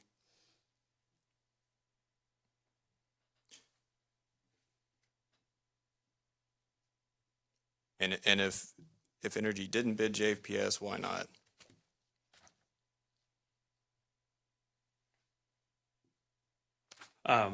Entergy did conduct an RFP. Ms. Fielder can talk about that specifically. but there were no gas resources responsive to that RFP request. And Okay. and this resource, and then I think you had a second question about, or Mr. Bauer observed that we didn't satisfy RPG 4.6, but we believe that we have satisfied it because we have compared this resource to market alternatives as the rule requires. The guideline, excuse me, requires. And we have several market opportunities that we've presented that show that it's a good resource to meet that mix. And it is consistent with how OG&E, SWEPCO, Empire, the other utilities that I've referenced in my testimony, where our presentation is very comparable to other resources that have been presented to and approved by the Public Service Commission. And in fact, several of them were supported by the staff as being reasonable resources that met the requirements of the statutes and the resource planning guidelines. Okay. So were batteries, solar, wind, and nuclear resources like that allowed to bid into this 2024 RFP, or was it limited to gas? It was, I believe, and Ms. Fielder can speak at greater length on the specifics of the RFP as far as what resources, but it was for resources that could meet the identified need for energy and capacity that's available at all hours. Nuclear was not included because, to my knowledge, the opportunity for new nuclear that would be able to be built in the time frame that's needed and able to be built at a cost that's competitive isn't currently available. But that we identified the resources that met the need that was going to be served. We didn't ask for resources that weren't going to be suitable to meet the need. And that's consistent with how most RFPs are done, where you're looking for a resource to meet a need and you don't ask for every resource that's available because every resource isn't what you need. And it wouldn't be useful information to ask for things that aren't what you need. Okay. So, and just to clarify, was my understanding was this RFP was limited to existing gas. Can you confirm if that is correct? I cannot. Ms. Fielder can speak more detailed about the specific language of the RFP itself. Okay. And so you, Or Mr. Ruiz, I think it's Ms. Fielder, but. and so you said it wouldn't be reasonable to issue like an all source RFP. Is that? I don't believe it would be appropriate for finding a resource to serve the need that is identified that this resource is meeting, because again, you're seeking a resource with certain characteristics, and you wouldn't ask for a peaking resource to meet a base load need. That wouldn't be useful information. Okay. Are you aware that many other utilities issue all source RFPs, such as Georgia Power, for example? I can't comment on what another utility has done, and particularly on what the circumstances under which they may have done so. So I'm not able to say what they may or may not have done. Okay, thank you. Okay, just a few more questions. Moving on to page 13. Oh, back on that, I'm not familiar that any of the utilities in Arkansas with recent resources that have been approved by the Public Service Commission have issued an all-source RFP. In fact, I'm not familiar with, and I stand to be corrected, but with any Arkansas utility that's issued one to meet an identified need. I think that's not something I'm familiar with in my experience. Okay. In Arkansas. But the Commission's resource planning guidelines do require utilities to consider all reasonable resources. Is that correct? Yes, and we have considered all reasonable resources that were appropriate for the identified need as required by the guidelines, and we've done so in a way that's consistent with what Entergy and other utilities have done historically. There have been a variety of presentations to the Commission to support the reasonableness of resources over time. Okay. Moving on to page 13. I have a question about footnote 25. And the lines that reference that, it's 19 through 21. Your testimony was in docket number 16053U, the Empire Electric District proposed a self-build resource and had not conducted any RFP for comparison.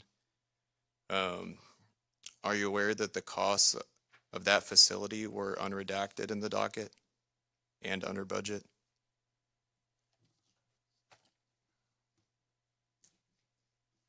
I without looking at the filing itself, I can't comment on whether or not it was unredacted. I would Okay. say subject to check that is the case, but the fact was that they, and as of this morning, the numbers that we've submitted are unredacted as well for the JPS. And that the parties have had the opportunity to have that information, with the exception of your group, your client, as far as being able to evaluate and review and comment on the numbers. Okay. And again, you'll have that information according to the commission's order. Okay. And then you cited one other docket regarding not doing an RFP. It was 12067U it was footnote 28 on page 14.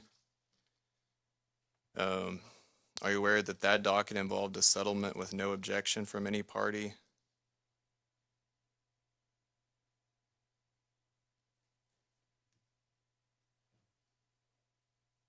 I think the settlement testimony would indicate that the parties recommended approval of that resource, and there was no objection because the parties agreed.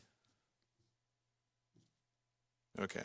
And that's, I think what my point is that the filings I've pointed out show that the commission has relied on different types of presentations to meet the resource planning guidelines and to show that a resource is in the public interest. And the commission hasn't applied a rigid single approach to any resource, which is good because different resources may show up in different forms, and they still have to be demonstrated to the commission that they're beneficial, and they still have to be found in the public interest by the commission.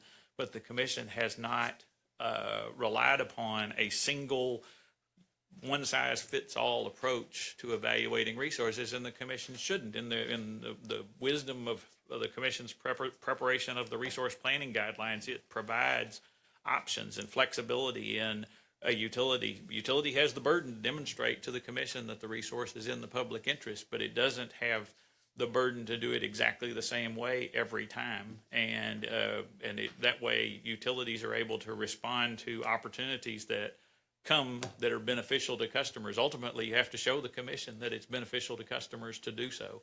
And there's been a lot of talk about the least cost resource, and that's what the rules say, and that's what the law says. That's not. It's the lowest reasonably cost resource, and it may not be the absolute lowest price, but it is the resource that provides the greatest level or a reasonable level of benefit and a reasonable price to customers. That's the standard that's in the rules. That's the standard that's in the law, and that's the standard that we've met, and that's the standard that the commission has applied. Okay.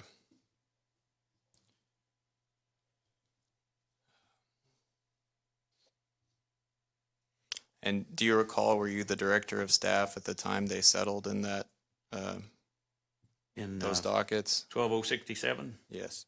I was the director from 2000 until 2018. Okay. So yes. Okay, just a few more questions here. Page 15. I know you mentioned several times that staff witness Bauer. You mentioned that he's an out-of-state consultant. So I just wanted to ask, why is that, the fact that he's from out of state, why is that important or relevant to Energy's application? I think it's just an observation that he's from outside Arkansas. Okay. I didn't mean it as a pejorative. Okay, so you don't think that makes them less credible or anything like that? Nope. Okay. I didn't challenge his credibility. Okay. I did disagree with some of his conclusions and still do. Okay. Well, thanks. I had a few questions that were kind of intended to point out that Energy's relied on some out-of-state consultants, but I can skip over those to save time. But as the chairman noted, I'm from Benton. That's right. Okay. Well, I'll just ask one question since we mentioned it. Isn't it true that Mitsubishi, the manufacturer, is not an Arkansas company? Uh, I would agree. Okay. That's correct.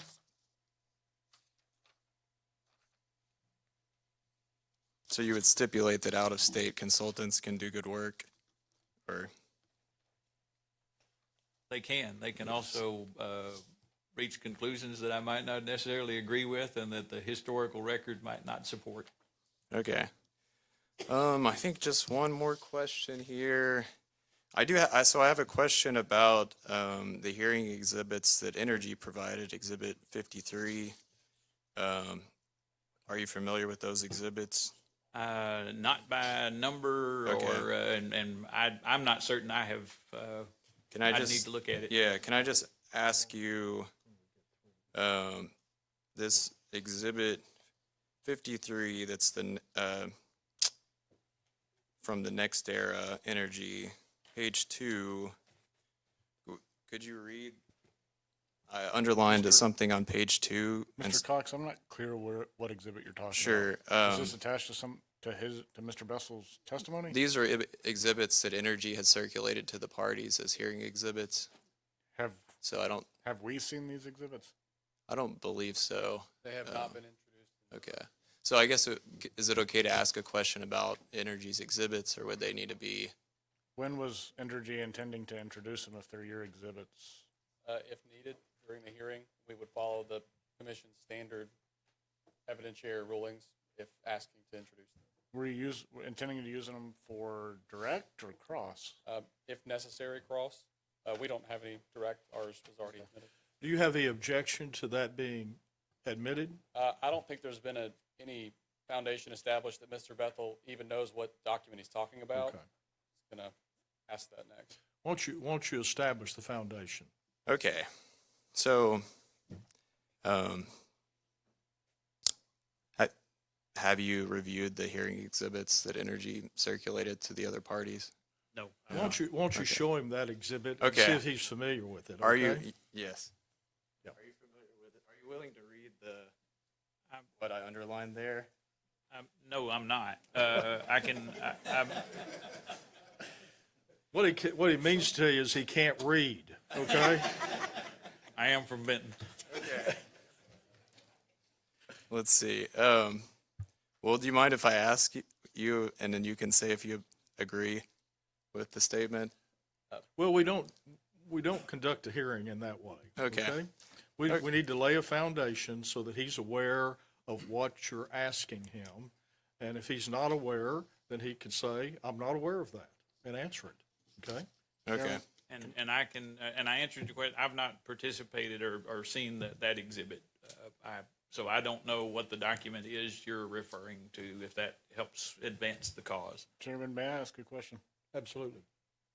These are Entergy's exhibits? These are potential hearing exhibits that the commission's ALJ indicated we would need to identify, all parties would need to identify if they would potentially be needed during the hearing. We are not at this time asking to admit that document. This is just one of the standard disclosures we would have for pretty much any hearing. Okay. Which one of your witnesses would be familiar with this exhibit? I believe Mr. Ruiz would probably be the most Okay, familiar. thank you. Okay. Well, we did waive cross of Mr. Ruiz per our agreement, so I guess I will conclude my cross-examination, but I guess I have one question though, is if, would Energy then be allowed to ask the other witnesses about these exhibits? Um, With, if, I'm just assuming if Mr. Bethel isn't aware of it, then the witness for the other parties may not be aware and have the same sort of issue. Mr. Goodwin, do you want to respond to that? He has stated that he is not certain whether they will admit it into the record or not. Just so I'm following, Mr. Chairman, are you saying that's what Mr. Cox just said? Yes. All right. We would follow the commission's standard evidentiary requirements, which is to establish a foundation for use of any witness, whether cross or otherwise. Okay. So thank you. No further questions. Thank you, Mr. Cox. Ms. Chandler? That the AG raised in this docket, we don't have any additional questions of Mr. Bethel. Thank you. Mr. Manis?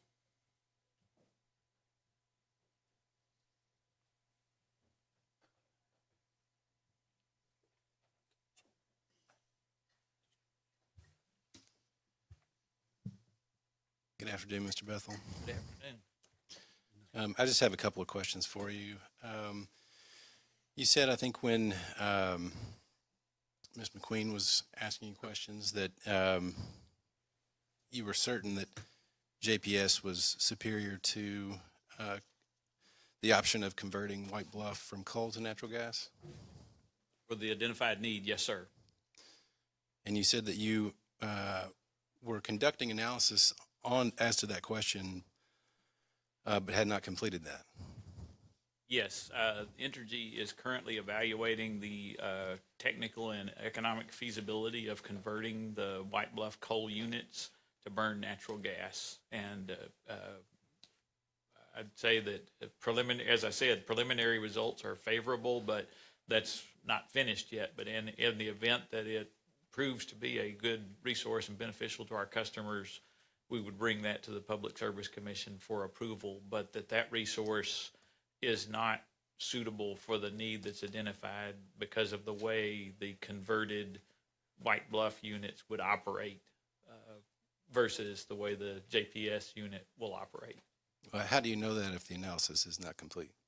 I know that because smart people like Ms. Fielder and Mr. Ruiz would point that out, and other people in our resource planning group, that this resource would operate more in a peaking role, to where it would not operate at the number of hours that we need energy, and therefore it wouldn't serve the purpose as this resource will. And that's the reason why it may very well be a favorable and useful resource for a need, but it won't be a favorable resource for this need, and it won't be a favorable resource in the time frame that we need energy that this resource will provide. Will the addition of JPS at the White Bluff site make the coal to gas conversion more expensive? Can you say that one more time, please? Will the addition of JPS at the White Bluff site make the coal to gas conversion more expensive? Not that I'm aware of.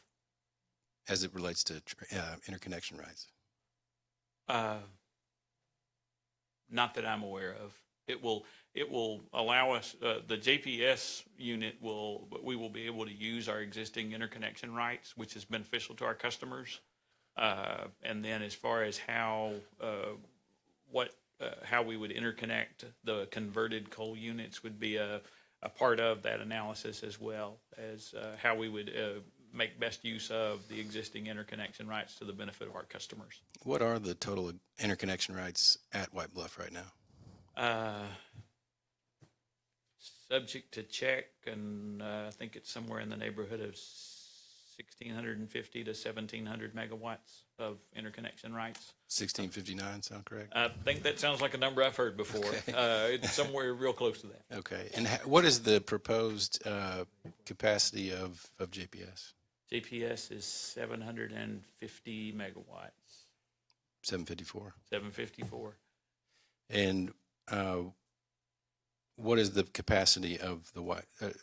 So once JPS is online, and if anything else comes into play that uses the interconnection rights at JPS, such as in another docket, what would be the total used by both of those resources?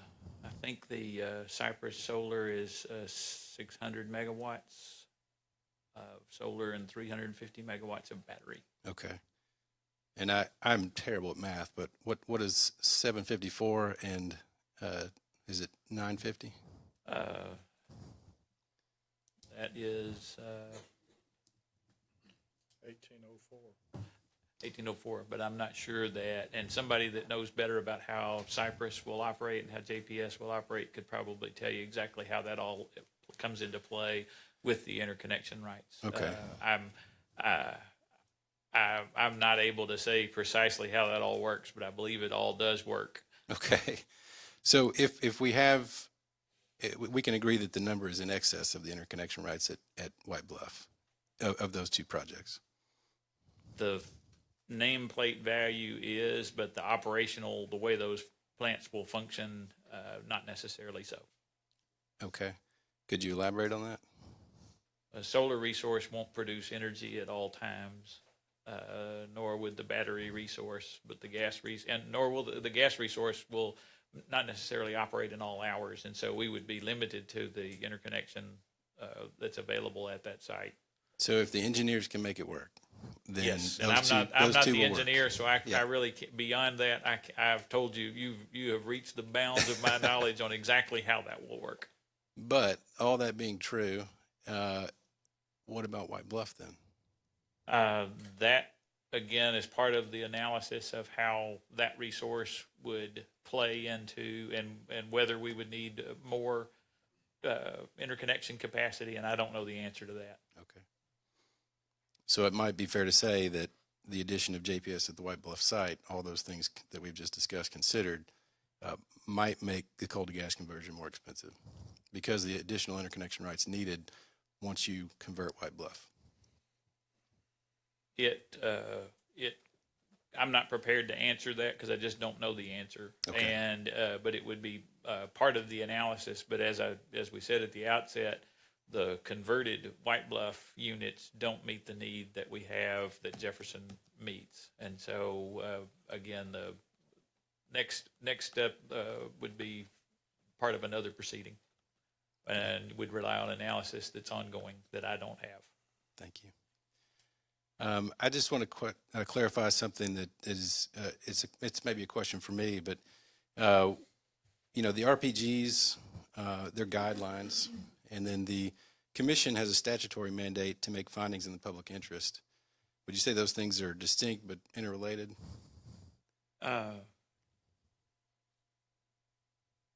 I would say the resource planning guidelines give direction to the utilities as to what steps they're supposed to take to evaluate their load and their expected growth, their portfolio and their resource needs. So it's a tool the commission uses to understand what resources are needed, what types of resources are needed, and when.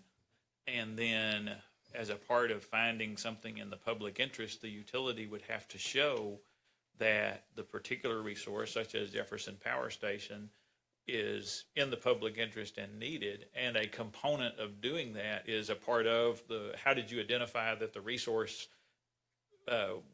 one, what is your need? And two, what is the resource that's available to meet that, or resources that are available to meet that need? And when you bring a resource to the commission, you have to show this is a reasonable resource to meet that need that benefits our customers. And so it's part of making that determination, and I think it's the means by which the commission has implemented the resource planning statute to say utilities go about complying with that statute in this way. And as I said earlier, they're not rigid, thou shalt do it exactly this way for every resource, but it is, you need to do it in these parameters. And so I think that's my understanding of how it all works together. And then my understanding is we've satisfied the law, the guidelines, and then the CECPN statute, and being able to say, I feel good about saying this is a good resource for Arkansas. So the RPGs kind of help the commission funnel in information. And then once they get that information from utilities, then about what resources are available and what the plan is, then they can make a decision based on the information you present, Yes, on the it's- options. It's one, yeah, and it's one component of that evaluation process. Sure. And so, but it's on you, the utility, to present those options clearly and make sure that there are reasonable alternatives to the one that you choose, and present to the commission as being the best choice. I think it's incumbent upon us to show that the resource is suitable to meet the need and it's in the public interest, as the CECPN statute shows, and then as the resource planning statute and the resource planning guidelines, that we went through a rigorous resource planning process and a rigorous comparison of the resource we're bringing to other alternatives, including market alternatives. And I think in this instance, we've done that by showing, here's this resource, here are the other market available data points, and this is a favorable resource and the best resource available, or a reasonable resource available to meet the need that we have.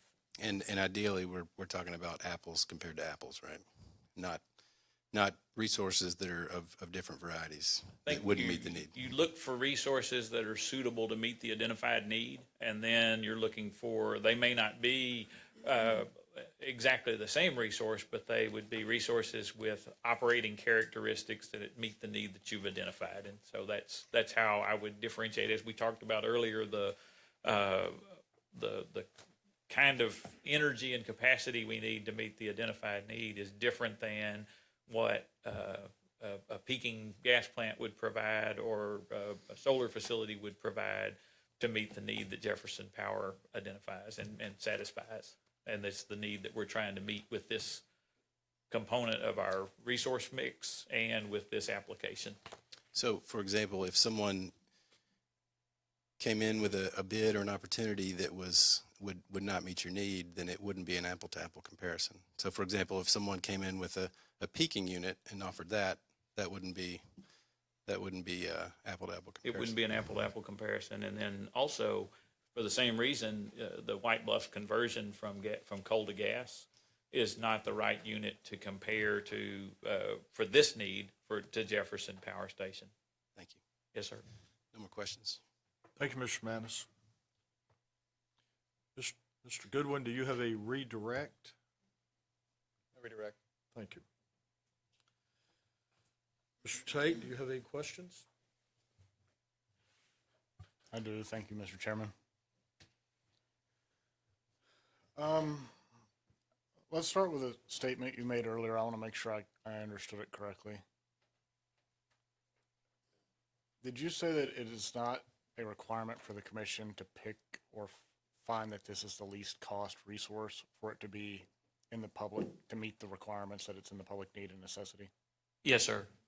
Okay. I think that it's supposed to, the statute and the rules and the precedent is you're looking for a reasonable resource that is economic and provides benefits to customers.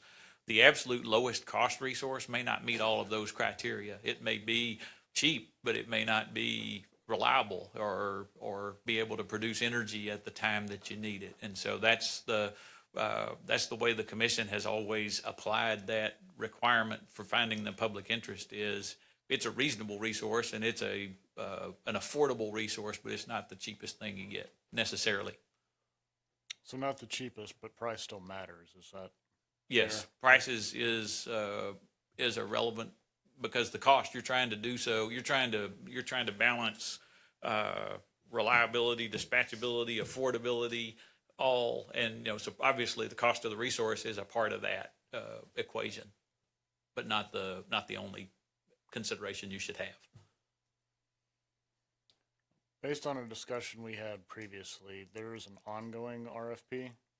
Are you aware of this? I am aware there is an ongoing RFP. Ms. Fielder could probably speak more specifically about that ongoing RFP. You're not familiar with the details of it? I'm not familiar with the details of it. No, sir. Okay. In your direct on page 23, you use some language that seems pretty certain, so I want to be clear on it. Okay. You said White Bluff won't retire. It will instead burn alternative fuel. But you've not made a determination yet whether it is cost effective to convert the plant. Is that correct? Yes, sir. I said although the White Bluff plant is not being retired and instead is anticipated to burn an alternative fuel, we're still evaluating. So you're not foreclosing that White Bluff will retire. You're saying at this time you're not anticipating that it We will don't retire. anticipate that it will. We anticipate we'll be able to justify the value of converting it, but that's not certain. But it is premature to say that it is retiring. We're ceasing to burn coal at the date, and the requirement in our plans have not been necessarily to retire it, but to cease to burn coal per the consent decree. And where are you in that evaluation? Precisely, Are you anticipating a determination soon? yes, and I'm probably not able to give you a specific timeline on how soon it is. I know that it is, the analysis is underway and it's,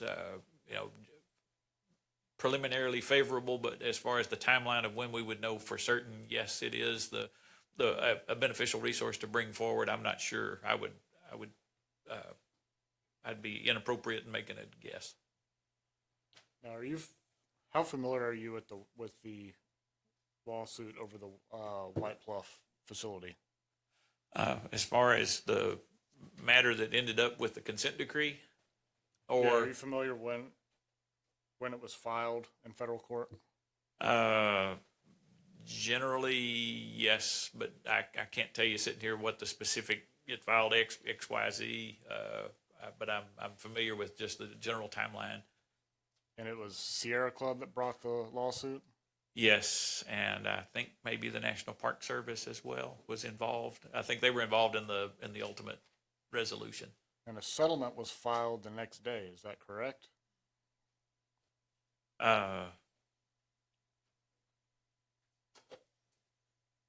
I don't remember the precise timeline on when the complaint was filed and when the settlement was filed. I'm happy to let one of your later witnesses, Entergy's later witness, correct me if I'm wrong on that, but I believe that to be the case. I won't argue with you about it. I think in your testimony on page 27 of your direct, you mentioned that there'll be 22 full-time employees for JPS.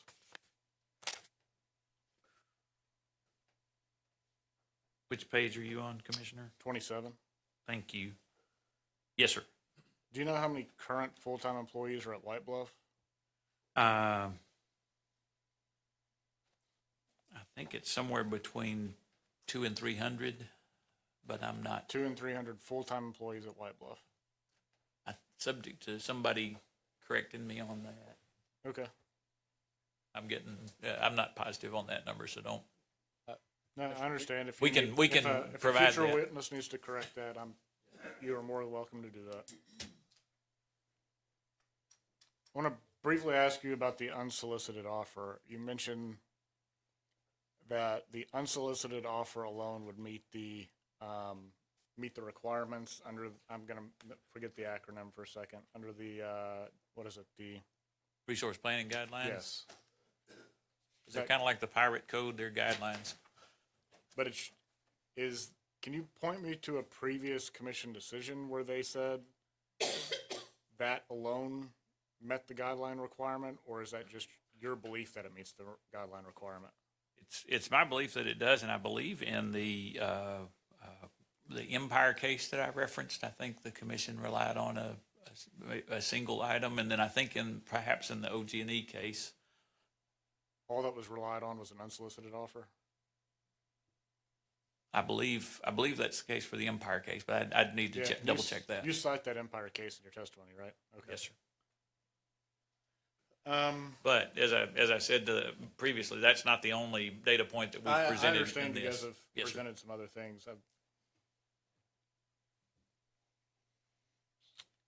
I'll have to go back and read the Empire case.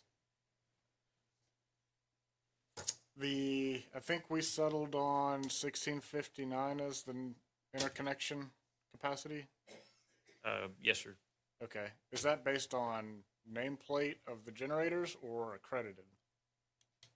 I don't know precisely how that number is derived. Okay. Can you identify one of the future witnesses for Entergy that can address that issue? Is that, Um, Commissioner Tate, we can get you the answer. I'm not sure we have a subject matter expert on the White Bluff facility here today. I can say that the 1659 is based a lot on the MISO, what MISO recognizes, and we do have a witness here that can discuss the MISO interconnection process and how some of that works. and that is, That's Mr. Cullifer. okay, that's what I thought. I just wanted to double check, so I'll reserve that for him then.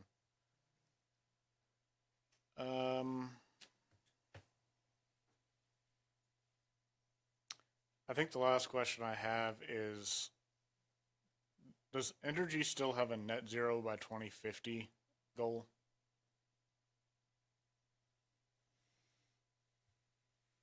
I'm not aware that that goal has changed. Okay. I think that's all I have. Thank you, Mr. Bethel. Thank you. Ms. Anderson has no questions. You may stand down. Thank you. Okay. We, in view of this taking nearly 2 hours and knowing that the AG's witness, Scott Norwood, is leaving the country tomorrow, and we have no way to seize his passport, we're going to suspend Energy's witnesses at this point and move to Mr. Norwood after a break, okay? So we'll come back here at a quarter till, okay? Thank you.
We'll come back to order.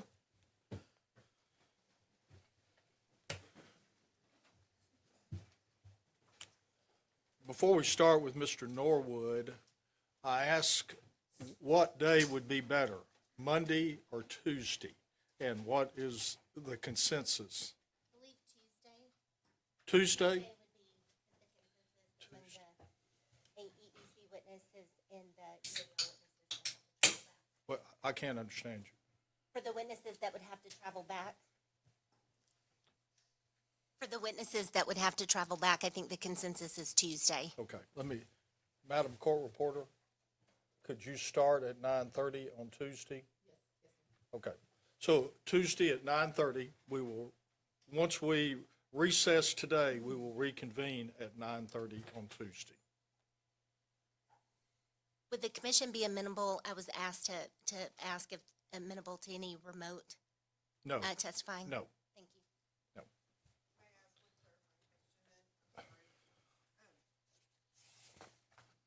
Ms. McQueen? We're still looking at flights. Dr. Stanton has to come in from Boston, and so it is like an all-day travel. So, she'll be, we'll do whatever the commission would like, but we do know that if she did travel on Tuesday, she would not be available until Tuesday afternoon. We're still looking at flights, but just, We'll work around. perfect, thank you. Okay, yes. Anything else in that regard? Mr. Norwood, are you sure you have to go to Spain tomorrow? Okay. I'm just glad y'all chose Tuesday because on Wednesday, I'm going to Greece. Oh, great, great. I'll trade with you. Don't delay this now through Greece. My wife will be it'll be- very upset. Okay? It'll be quick. Okay, we're going to come back to order, and you may begin, Ms. Chandler. Mr. Norwood, would you please state your name and where you work for the record? Yes, my name is Don Scott Norwood, and I have my own firm, Norwood Energy Consulting. And did you file direct rebuttal testimony and exhibits in this docket? Yes, I did.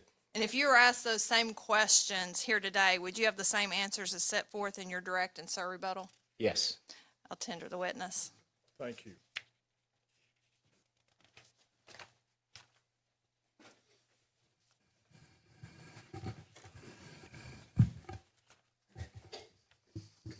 Mr. Goodwin, you may proceed. Thank you, Mr. Chair. Mr. Norwood, I'm going to ask the question everyone in here wants to know, which is where are you going in Spain? It's a place called Alicante. Thank you. It's on the coast. Mr. Norwood, I'm going to ask you some questions about your direct testimony. Do you have a copy in front of you? Yes, I do. Okay, thank you.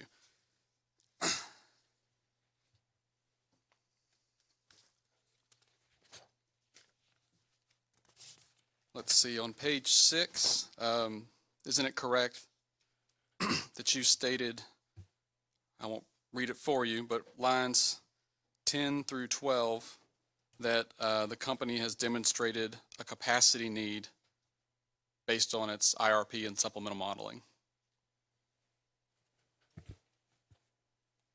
Mr. Goodwin, what page are we on of his direct?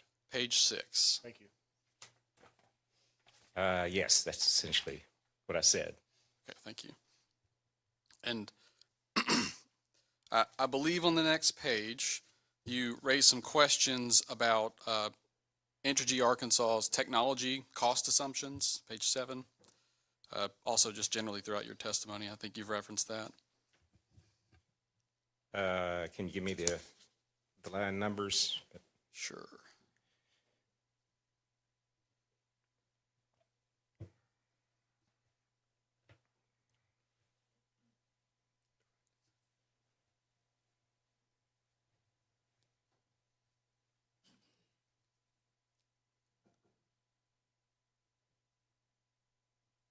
Oh, I believe it's lines 17 and 18. And I believe the phrase you used were unreasonable cost assumptions. Is that correct? Yes, that's correct. Okay. Are you aware that Entergy Arkansas gets its technology cost assumptions from its vendors, its counterparties, its project pipeline, its RFP results, and through feedback from nationally recognized engineering firms? I'm not aware of that specifically, but it doesn't surprise me if you do. Okay. Are you aware that Black and Veatch, for instance, have given input to some of the technology assumptions we're looking at today? I'm not aware of that directly, but it would not surprise me. And I assume you're aware of who Black and Veatch is? Yes. Okay. Are you aware that Sargent and Lundy gave input into the numbers, technology assumption numbers used in the 2024 IRP technology assessment? Yeah, I don't think I asked that or remember reading that, but that doesn't surprise me. Okay, thank you. And I believe you've questioned the cost of Jefferson Power Station. Did you read the two RFPs that Mr. Ruiz's team procured, the PI RFP and the EPC RFP? I did glance at those. Yep. Okay. And you don't dispute that more than 80% of those project costs for Jefferson Power Station are based on those two RFPs? Or based on? Correct, that those two RFPs were used to select vendors that ultimately resulted in the cost estimate we're looking at for Jefferson Power Station? Okay, I don't know about the 80%. I haven't seen that number developed. You have any reason to dispute that? I just don't know. Okay, so if Mr. Ruiz were to come up here and say 80% or greater, you wouldn't be able to point to something that would? Are you talking about in terms of estimated cost or? Of I'm not the clear. total project cost, 80% of the total project cost. I don't recall seeing that in the testimony, but if that's what you're saying it is, then I would not dispute it. Okay, thank you. I believe you compared Jefferson Power Station to some simple cycle investments that other utilities have made in your testimony, correct? I did present some cost comparisons, yes. And those would be capital cost comparisons? Yes. So no operating costs, no fuel costs? No. I didn't see anywhere in your testimony where you quantified the energy coverage of those simple cycle combustion turbines. Did you evaluate those? Actually, I'm not, if you're talking about the energy coverage term that Ms. Fielder uses in her testimony, I'm not sure exactly what that is. I don't know how you define that or how that was determined. Would you agree with me that simple cycle CTs generally are less efficient than combined cycle CTs based on the simple Yes. parameters of the technology? Yes. And generally they use fuel more efficiently. Is that correct? Simple cycle? I'm sorry, combined cycles generally use fuel more efficiently. Yes, they're about, I'd say 25, 30% more efficient. Okay, so you wouldn't dispute me if I were to say that using the same amount of fuel, putting it through a simple cycle CT and putting it through a combined cycle CT, you're going to get more energy out of the combined cycle CT than the simple cycle, correct? Yes, that's true. Okay, did you make any attempt in your testimony to compare the CTs you've identified to the Jefferson Power, the energy production or energy output of those CTs to what Jefferson Power Station is modeled to produce? Could you ask that, re-ask that? I can. So I believe on pages 19 through 21, you've identified some simple cycle CTs. Yes. And I don't see in your testimony, and I'm asking you if it's in your testimony, if you've made any attempt to model or quantify the energy output of those CTs relative to the Jefferson Power Station energy output. For these specific projects, no. I did look at data that was provided in response to our discovery on, I believe, the supplemental analysis that Ms. Fielder prepared, and it showed CT output based on her modeling, supplemental analysis compared to JPS. And generally, the volume of energy produced was about in the range, I think, of 15 to 20% on the CTs, and we're 65 to 70% on JPS. But the margins, the energy margins, which is what you're really looking at, because that's the benefit provided by the resource. We're about 50%. I can't talk about what the numbers actually are because it's highly sensitive or been designated as such. But the CT energy margins were about 50% that of the combined cycle. Have you, of these examples you've given here in these tables, have you identified the anticipated capacity factor of those units anywhere in your testimony? No, that wasn't part of what I was trying to show. Okay. Have you attempted to quantify any fuel savings? This was information, capital cost information provided in filing, so no. But what I just told you was that very similar CTs that Ms. Fielder looked at in her supplemental analysis under her projections produced about 50% of the margins that were produced or were forecasted to be produced by the JPS over, I think it's a 15-year period. Can you stay sitting here today what type of turbine, what class of turbine these CTs are? These are all GE frame F, I believe. Okay. So they're, it's probably 9,800 heat rate type machines. Okay. Do you know what class of turbine is being used for the Jefferson Power Station? Yes, it's the Mitsubishi, I think it's a J series, and it's more efficient, of course, as you point out, but it's also very much more costly from a capital standpoint. Mr. Norwood, as part of your role in your current job, are you out in the market negotiating with turbine manufacturers at all? No, I don't do that. Okay. And you're not out in the market negotiating EPC contracts, correct? I do not do that. Okay. Thank you. That's all I have.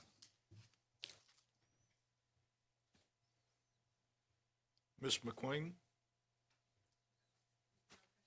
No questions? Mr. Cox? No question. Mr. Manis? No questions. Katie? Let's go. Commissioner Anderson? Mr. Norwood, you discuss cost containment measures used in other jurisdictions in your testimony.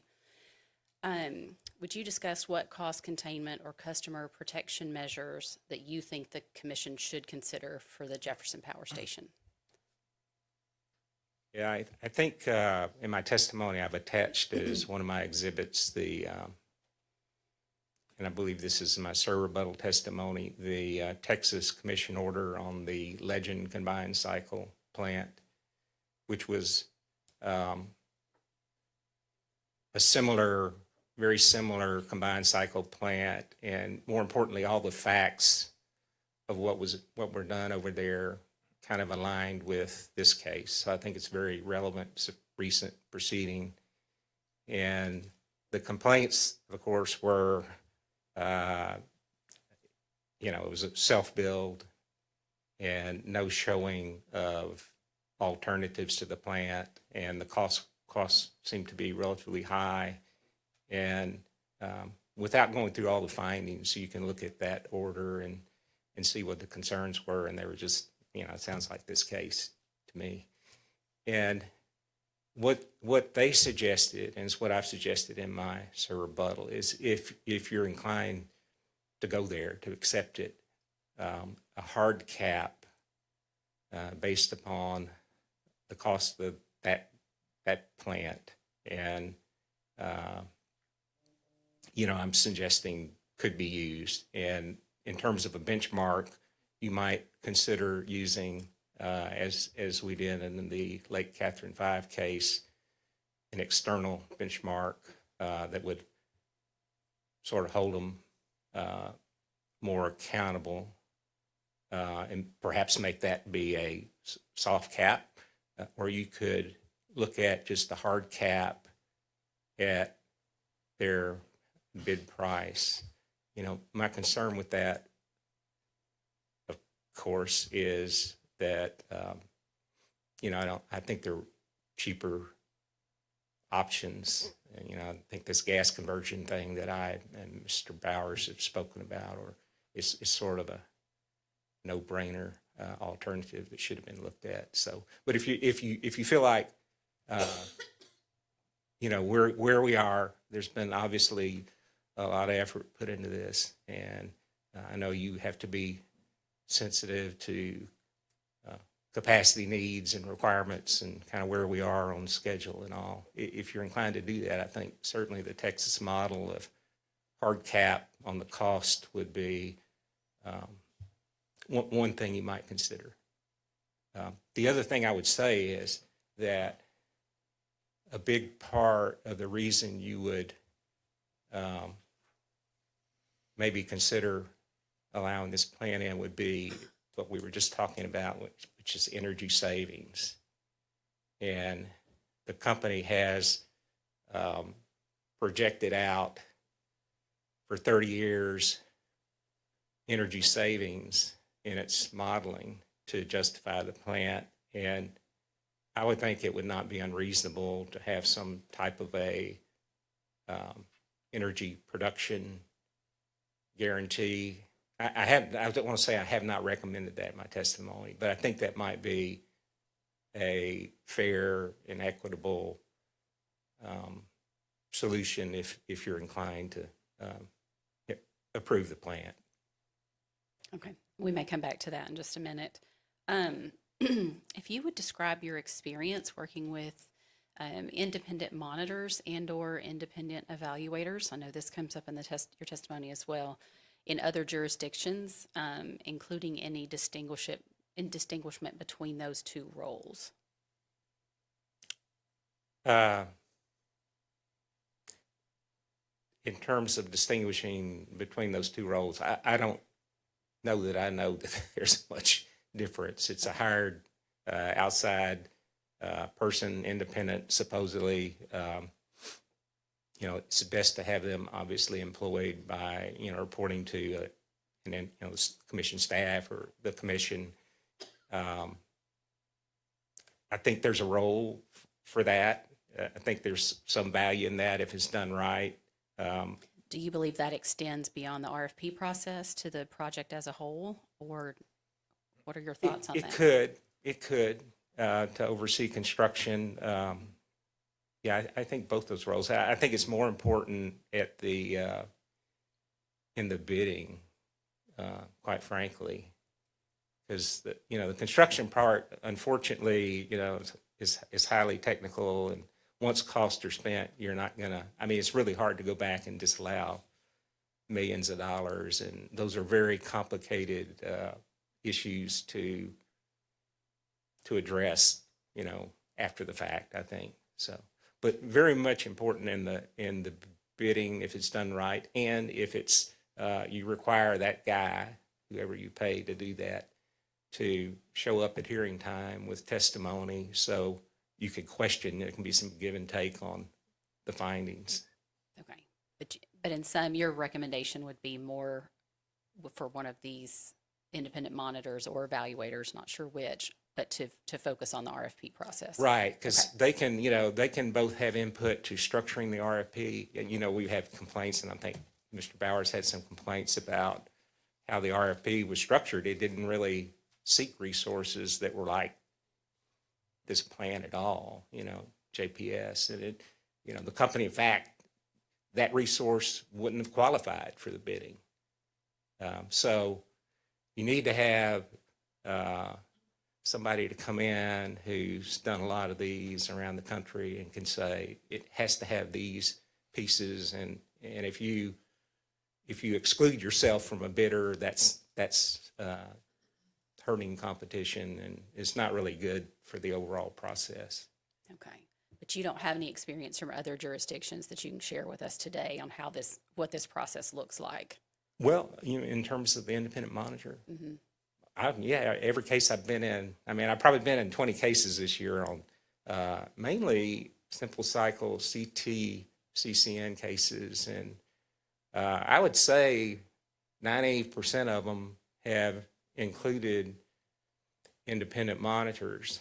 And I think that's been very valuable in terms of getting a well-structured RFP and having someone who oversees the bid evaluation process and the interchange between the parties, particularly when you have a self-bid bidding into the RFP. You have to have somebody that's kind of watching that interplay between the bidding team and the bid evaluation team, which are, they're both same company. So, I think it's a good thing if done right, and I think it's something your staff would be very qualified to kind of oversee and interact with. And, the money I think you spend up front on that is very valuable if it's done right. Okay. That's all I have, Chairman. Thank you, Mr. Norwood. Thank you. Mr. Norwood, it's good to have you here. Can you discuss your concern that Energy did not present an analysis of converting White Bluff as an alternative option? Yes, sir. I think this is, I think that, I think the company and maybe I made it too complicated, but this gas conversion option is just so cheap. I mean, the cost of doing that without telling you highly sensitive numbers would be about 25% of the investment cost of the plant, of the JPS. Have they offered you any data to demonstrate the assertion that conversion would not have served the same needs the company is seeking to address through the JPS project? No, sir. And really, I think if you think about it, they haven't offered one thing that will put this in context, I think. We're talking about, on a $1.6 billion project, being able to cut that investment again by 75%. So you're saving $1.2 billion in investment costs. So you're saying the conversion would cost 25%? 25%, roughly, compared to what, and I'm not trying to give away any highly sensitive information, but what SWEPCO said the Welsh conversions would cost. And what I've seen elsewhere, which, it's a range, but it's, I think the SWEPCO number is pretty much in the middle of the range. Mm-hmm. But so if you can say $1.2 billion in capital, and the company's estimates are over the life of this project, the energy margins are only, I probably can't say the number, but they're, in the range of a couple $100 million. You don't care if that plant operates or not. You've already saved ratepayers $1.2 billion. Maybe they can get the $200 million margins doing something else, buying more power from MISO, or, like I said, a CT would provide half of the margins that the JPS would provide. So I know it sounds like it's real complicated, and it can be in terms of if there's something about this plant that conversion just won't work, or if the gas supply situation is just too expensive. I acknowledge that's an issue. But in terms of economics, if it's feasible, I've only seen one other plant deemed to be infeasible, and that was Hallsville. And they said there was a problem with the large boilers because it was a lignite plant, and it just wouldn't facilitate conversion. But, you know, if there's not something like that, it's really a no-brainer. You don't have to do a study, is what I'm telling you. But you have not seen any study No, suggesting that it could or should not be done. no, and this is kind of what I said in my testimony. This is, they've known about this for years. And Would Energy need to expand the White Bluff interconnection capacity through MISO in order to fully maximize a converted White Bluff under the assumption that both JPS and Cypress Solar are ultimately approved by this commission? yeah, it looks like it to me. I mean, it looks like they would lose, you know, they're going to have to go back and find out, because the other two projects are going to tap out the existing 1,600 or so megawatts of interconnection rights. They're going to have to go back if they want to do conversion now and figure out some way to get those rights, or they're going to have to not use the rights on the other two projects. And yeah, but you know, the value of those rights are that's it. And so you want to put, you know, in my mind, if you're thinking about it, you want to put the most valuable thing you can on that site with those rights. And so what is the most valuable thing that you could put on that site, in your opinion? I think it's going to be a close call between, you know, the solar and you know, if the solar gets the tax credits, if they qualify, and if it runs, and if the capital cost estimate is not, you know, grossly exceeded from what it is now. You know, I've had testimony in that case, and I said I think it's a good project, but it's going to be it'll be a valuable project in terms of energy cost. It's going to be really cheap. So the solar, if they get the tax credits? If they get the tax credits. If not, if they don't get the tax credits? It's more dicey, I think. Okay. Between The conversion and solar. JPS?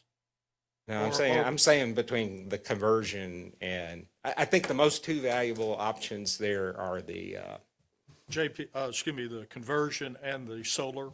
conversion That's what and you solar. believe? Yes, sir. Okay. I have no further questions. All right. Did my question? Yes. Afternoon, Mr. Norwood. Can you hear me okay? Yes. Okay.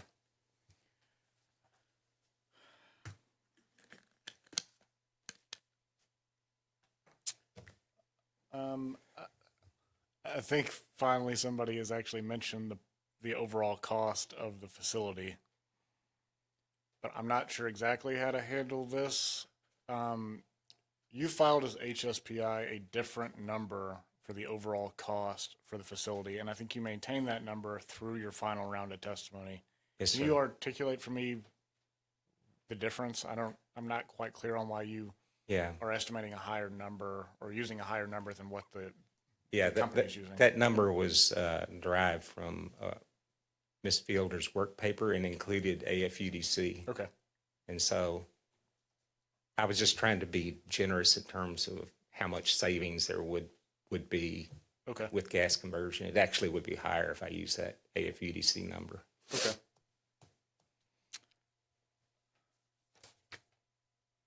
You've provided testimony in a number of our surrounding jurisdictions. Is that correct? Yes, sir.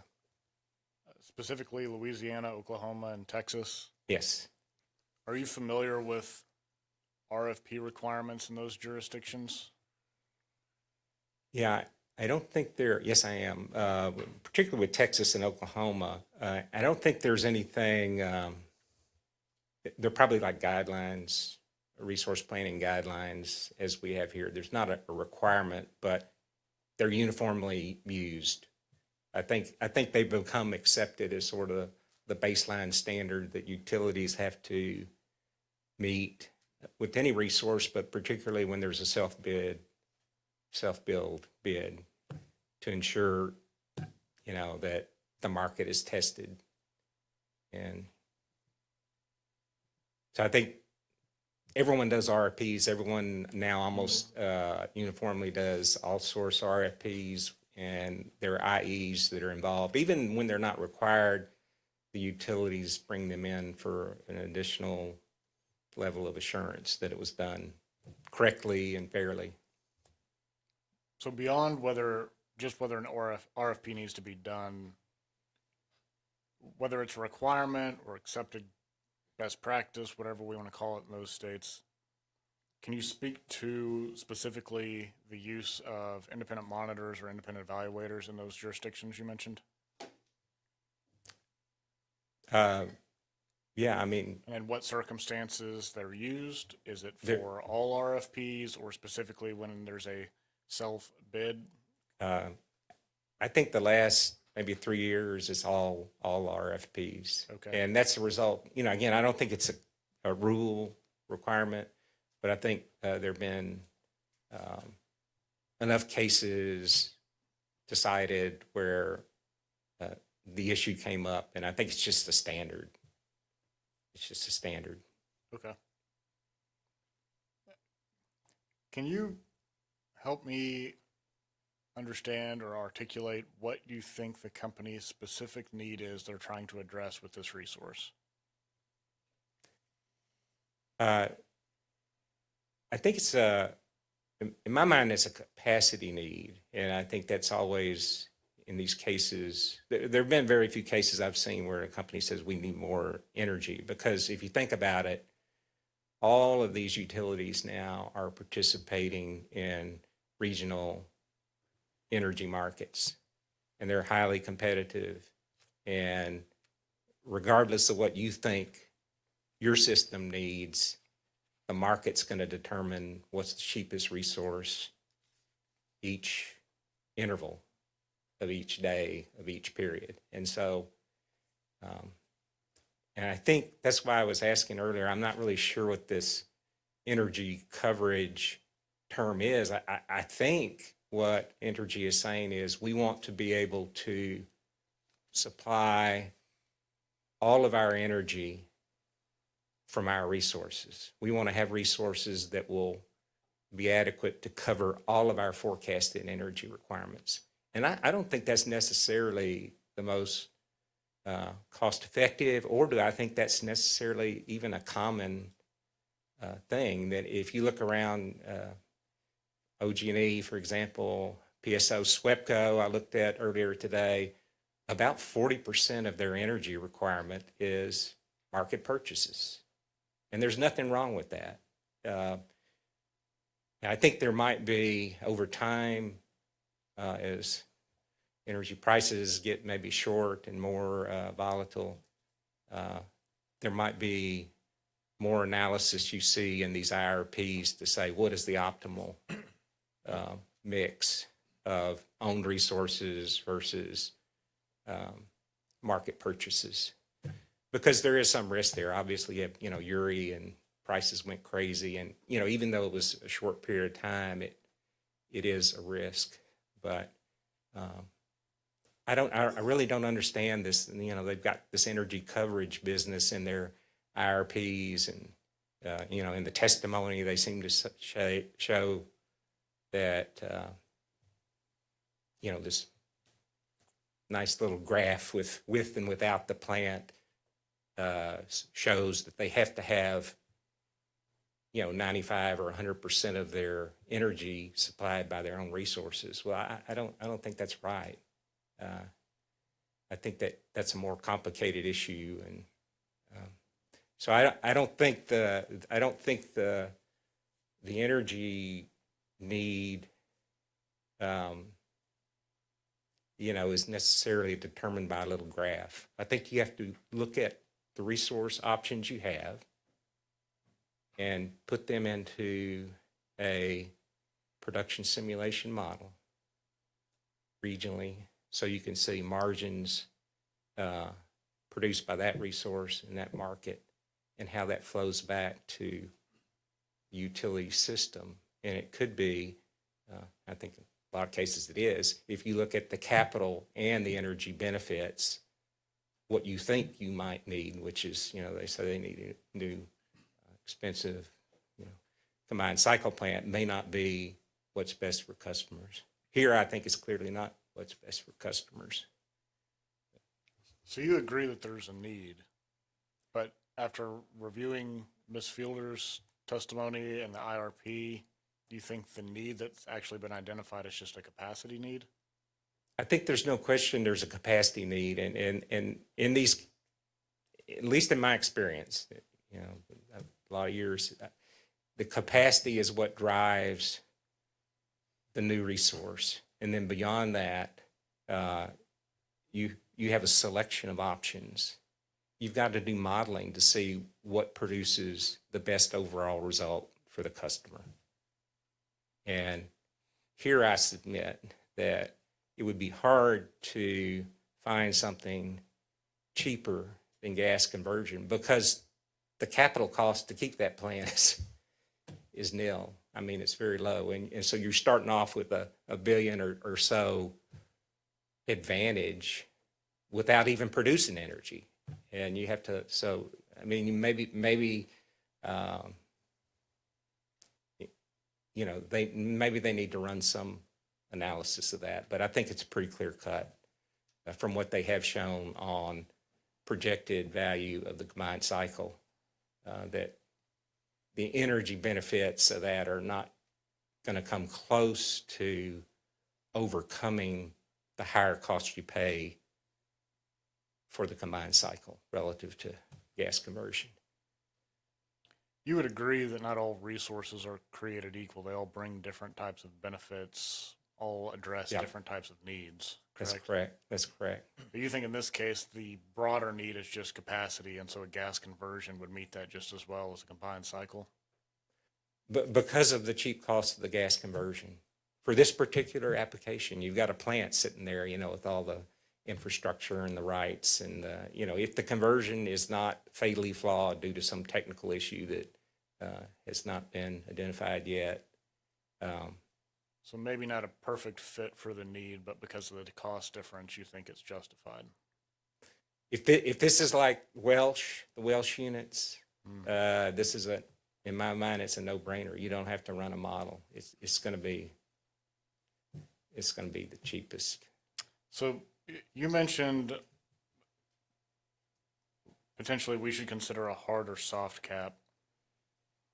If this is run through the new rider, you know, a final prudence determination on cost is done after the plant goes into service.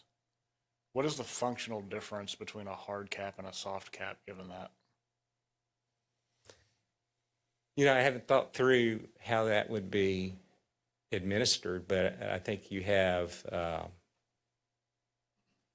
you know, you're going to have a capital cap that you would be allowed to recover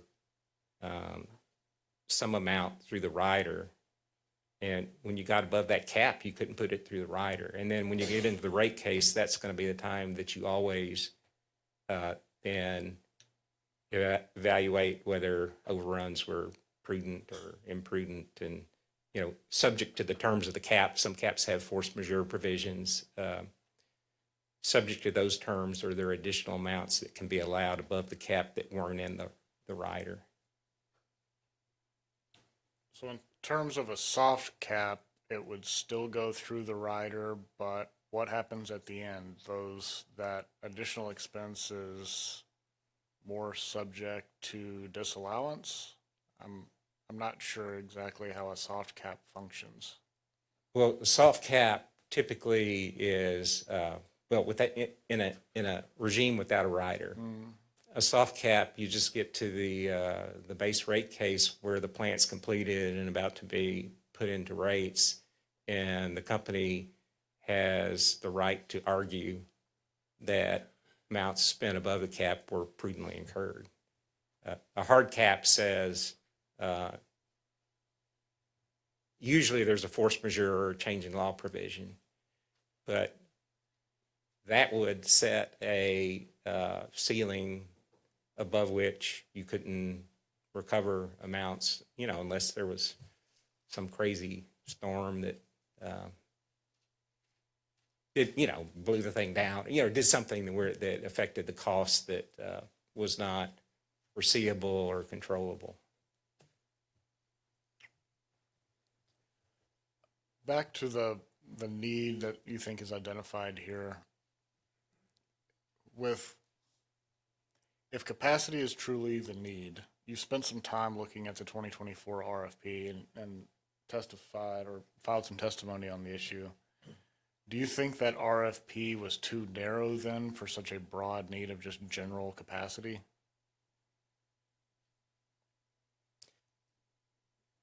Yeah, I do. And part of this relates to the fact that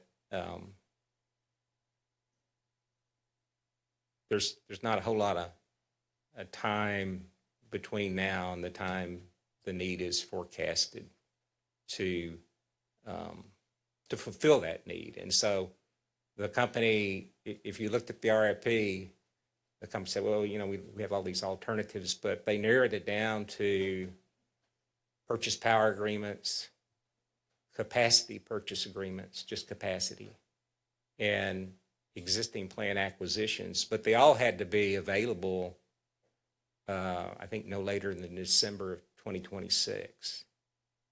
And some of them were limited in the amount of capacity that they would consider, and, the term, they had preferences on the term. And so, obviously that's not an all source RFP. It's a restricted RFP.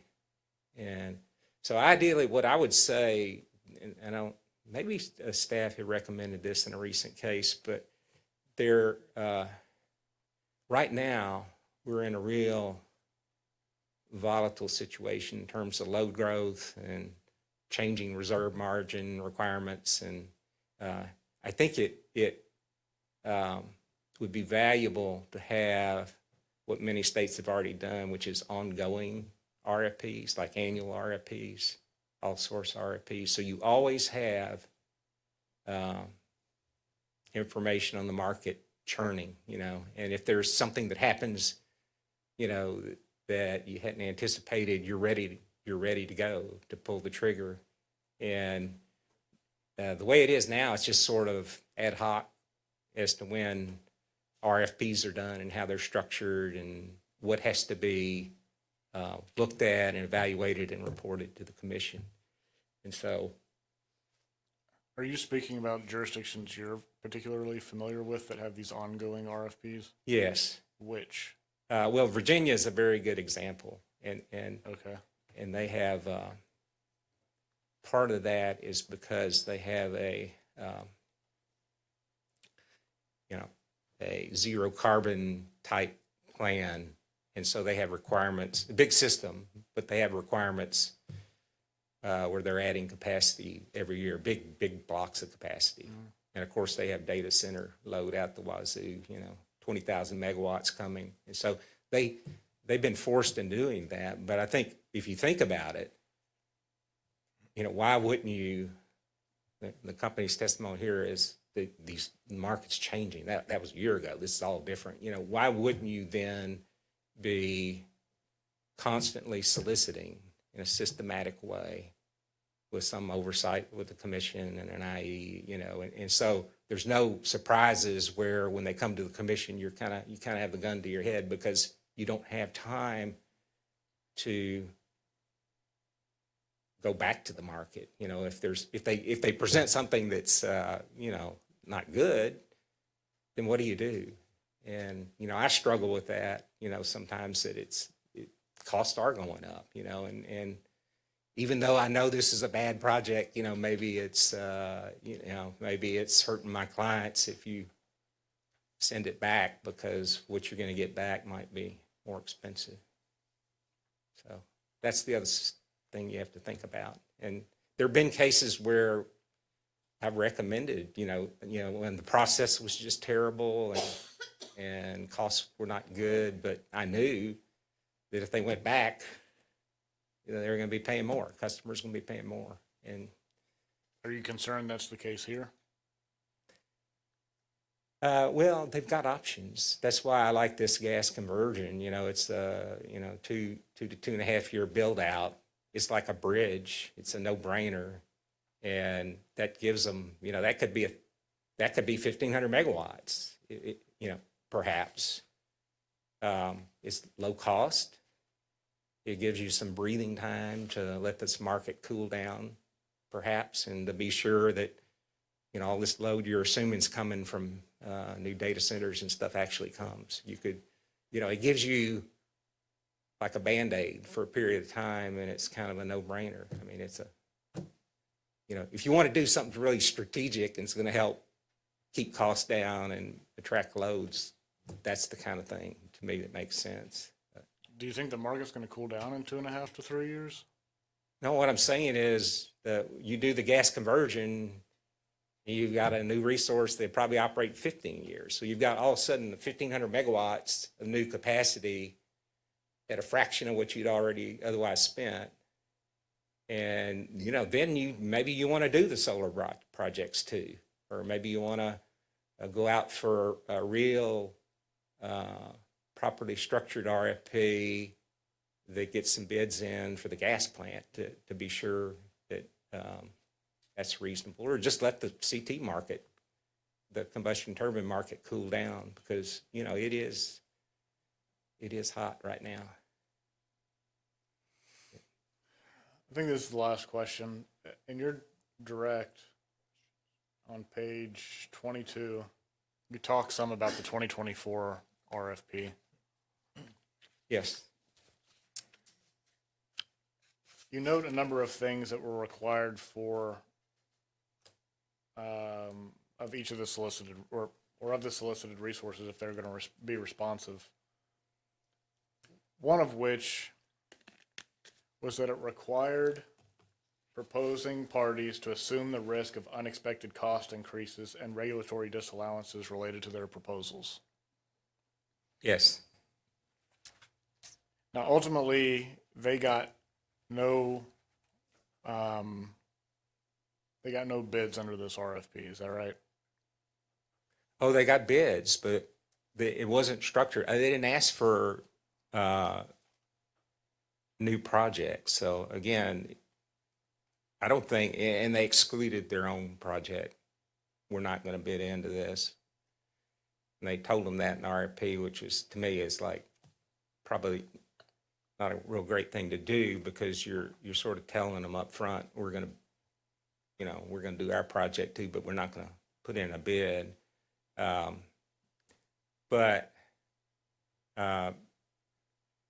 They got bids, they got what they asked for, but it wasn't comparable to the new gas plant, the new combined cycle, and perhaps they would have got, if they'd asked for new plant options, they would have got, a simple cycle CT, which most people are building, which are right now seem to be lower cost options. If there was a need and the utility decided that was a necessary requirement for responding parties, why would it not be appropriate to apply the same requirement to a self-bid? Yeah, it beats me. I don't know. I mean, I think again, this is where a systematic, ongoing, well-designed, with oversight solicitation process would have eliminated all this. That, here we are again, the last minute, gun to our head. And, I don't envy your job, because it's not always just economics. It's obviously, reliability, and you don't want to put them in a bind, where they're short on capacity. But I think if you had a much better systematic, ongoing process, that this would never happen. Thank you, Mr. Norwood. Thank you. Mr. Norwood, you've said a few things that sparked some questions from me. If you convert the present White Bluff, what's the life of that plant after conversion? Normally what I've seen is like 15 to 20 years. It really depends on the condition of the plant and the age of the plant. But if you think about it, you're not going to run them a whole lot, probably. I mean, they'll run when they're economic to run. So if you have hot summer day and market prices turn them on, they'll run them. And they're not ideal for daily startup shutdown, but they're functional. And so it really depends on, again, existing condition and how they're operating going forward. Okay. If I'm down in Jefferson County at the buffet line of generation, and I see on the buffet, there's I'm going to gas the White Bluff plant, and I could select solar with tax credits, or I could get a bright, shiny new generation plant. Which one do I go to first? Well, again, if the conversion option is feasible, if it's technically feasible, to me, that's a no-brainer, but solar's pretty good right now with the tax credits.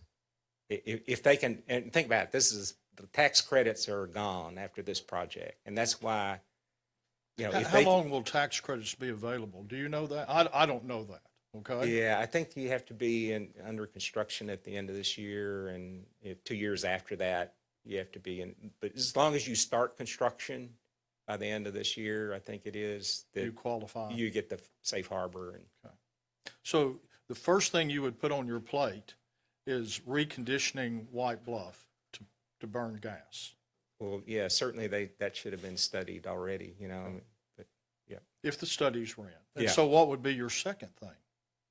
If let's say the study came back and it's not feasible, what's the second thing? Yeah. I have to look at it some, but if if you're reasonably sure you can get the tax credits, I think I would, maybe do a mix of those two. But I think, unfortunately, because of the intermittency on the capacity of the renewables, you're not getting a full megawatt per megawatt of interconnection right. You have to give it up. So you want to be sure you study that properly, and you're sure you're going to get those tax credits, basically. You said that and I may have misunderstood, that White Bluff would not generate what JPS would generate, and that the difference might have to be purchased. Is that correct? Yes, but again, their own analysis, this is not something I did. Their own analysis showed that the CT would provide basically 50% of what this very expensive combined cycle plant is expected to produce over 40 years in energy benefits. So I think, all that will not generate as much, is not as important as what you think the energy margins to the system are going to be, because that's what the customer sees. Yeah. Okay. Do you have anything else? Ms. Chandler, you have a redirect? I guess I should have asked that before now, but you do not. Thank you. You may be excused to flee the state of Arkansas and this great country. All Okay? right. Thank you, sir. Thank you. Thank you so much for fitting me in. Absolutely. Absolutely. Enjoy your trip. Safe travels. All right. Thank you. Yes, sir. Mr. Chairman, may I ask a procedural question? Absolutely. I think we have, 15 minutes left to respect the court reporter's time? Yes. I believe Entergy previously provided a list of the order you were intending to call your witnesses. Do you want to stick to that? Do you have a preference to change that? And do you have any witnesses you think we can get done in that 50 minutes? And I apologize, Your Honor, I thought we were going till 4:30. Well, we need to, Okay. yeah. The one witness we were hoping, she's not going as far as Spain, but she's leaving tomorrow on a family vacation, is Candace Fielder. It's probably more a question for other parties, how much cross they have and how many questions. I mean, she does carry some pretty important topics we'd like her to weigh in on. And at the risk of her throwing things at me from behind, if it's risking her vacation, I'm not sure that we can do that feasibly in 15 minutes. We can try. I don't think there's any way we can do it in 15 minutes. I think she's that Can she throw important. things at you instead? What's that? I may have, Yeah. I want to be clear, I may have misspoke. I did not mean to say 15 minutes, 50 minutes. 4:30 is the hard stop for our court reporter, I believe. She is welcome to correct me if I'm wrong. Okay. 50 minutes, I think, is doable. Based on, I mean, I'd ask other counsel, it's really a question of cross. Okay. Let's go ahead and, you want, any question, any, You've got a lot of questions, is what you're saying? I do. Okay. Okay. I'm only just gonna make this motion. I know it's unusual, but we've got Dr. Stain here from Boston. They said there's not that many questions. I don't know that there'll be any questions from anyone else, and I think we could probably get AEC. Ms. McQueen, do you mind coming to the mic? yeah.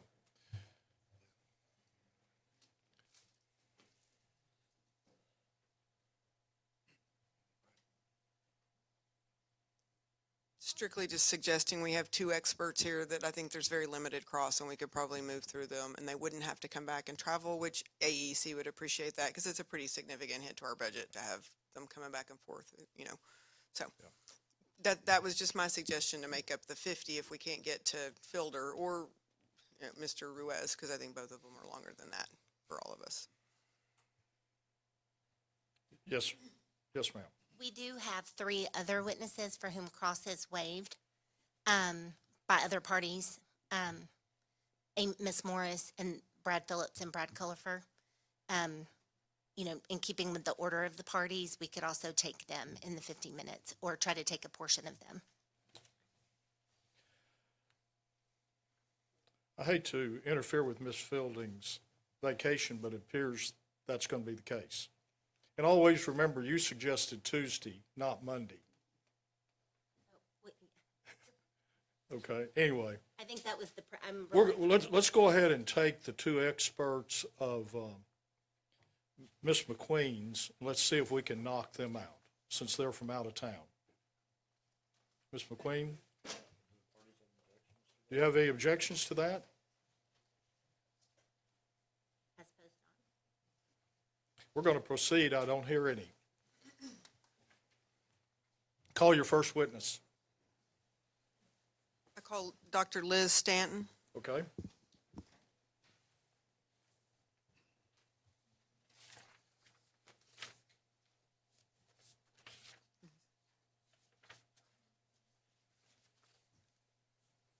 Good afternoon, Dr. Stanton. Thank you for being here. Are you the same Liz Stanton that filed both direct and sir rebuttal testimony in this docket here today? Yes, I am. And do you have any revisions, redactions, other changes that you need to make in light of what you've heard today or otherwise? No. With that, I'm going to proffer the witness. Absolutely. Thank you. Yes. I'm not doing cross, but I was asked, given that our witnesses are now not going to be up, we have some that, can they be released to try to make flight home, at least for tonight? Can they be excused now? Released to come back for Tuesday. Correct. Yes. Correct. Yes, they may. Which witnesses are you talking Which about? witnesses will those be? Ms. Fielder, Mr. Ruiz, sorry, Carlos, Ms. Morris, Brad Phillips, and Brad Cullifer. So All of their the remainder of your witnesses? Yes. Okay. They're released to return on Tuesday at 9:30. Are there other witnesses that need to be released? Okay. Yes, Mr. Go ahead and go cross. Go cross. Good one. That's a new term.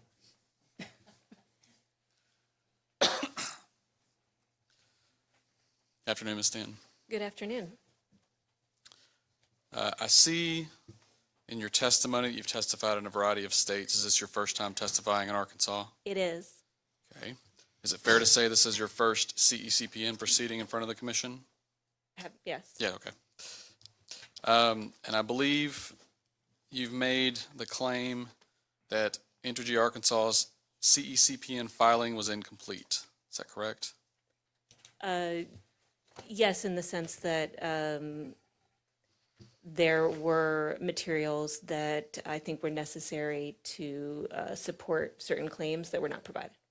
Did you seek any of those materials in discovery? I'm going to turn that over to my client regarding discovery. I think there is some question about, Come to a microphone. I don't know that I have anything very enlightening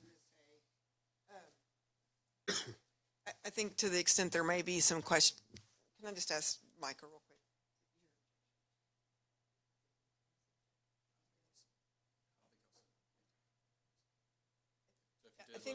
I think we did actually, so can you hold that for a second? Maybe put that one to the end and in the meantime I'll look. But I think maybe not completely, but I think we did. Okay, so subject to check from your attorney, are you aware that you have sent any discovery requests? Were you involved in drafting any to Entergy Arkansas? I drafted discovery, yes. I don't think that they were submitted. Okay.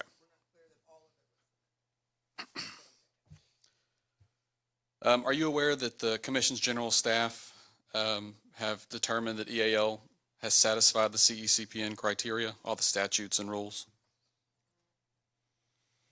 Objection as to the phrasing of that was ambiguous as to what he meant in terms of the requirements.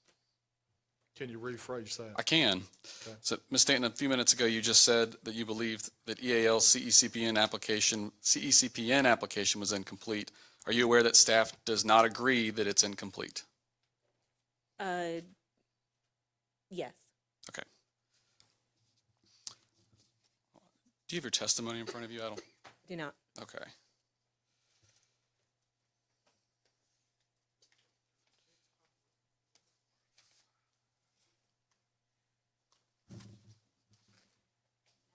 Okay, thank you. You flip to page 5. Direct? Direct testimony, right.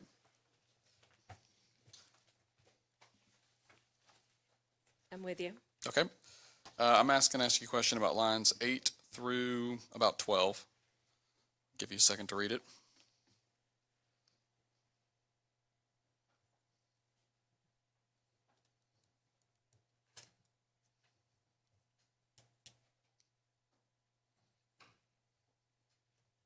I've read it. Okay. And I think that you recommended that EAL rerun an up-to-date version of its IRP modeling. Is that more or less accurate? Yes, that's what it says. Okay. Are you aware that the company ran a capacity expansion modeling this summer, which was attached to Ms. Fielder's direct testimony as KF6 with the most up-to-date information that it has? I'm aware of that now. I wasn't aware of that when I wrote this testimony. Okay, thank you. And that supplemental modeling identified the need for a large combined cycle gas unit, solar, and battery in the 2029 to 2032 timeframe, correct? I don't have that in front of me. Okay.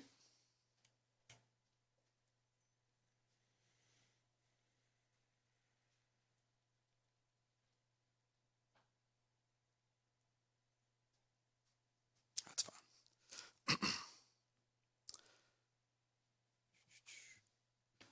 Were you in the room when Mr. Norwood testified a few minutes ago?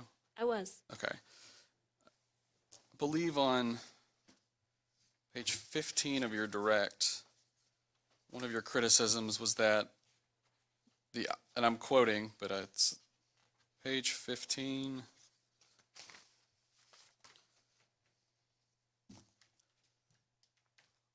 Line 12. One of your criticisms was that the IRP does not use industry standard costs. Do you see that? Give me 1 second. Sure.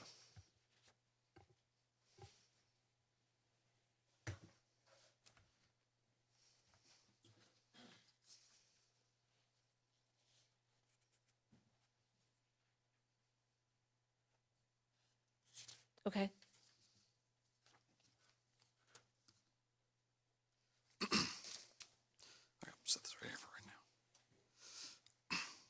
I think you heard Mr. Norwood and I discussing what goes into Entergy Arkansas's cost assumptions.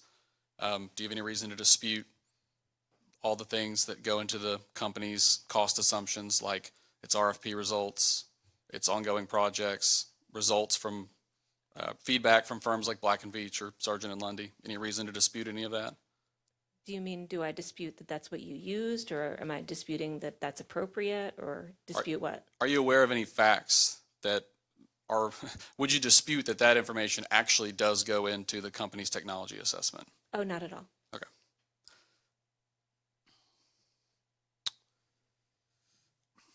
I'm going to let your attorney see, and then I'm going to pass you the results of the supplemental modeling we discussed a moment ago.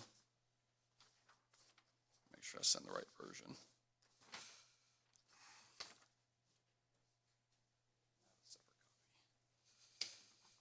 And for the record, this is EAL Direct Exhibit KF6. I apologize, that's printed out on both sides, so bear with me. Paper company clients are happy to hear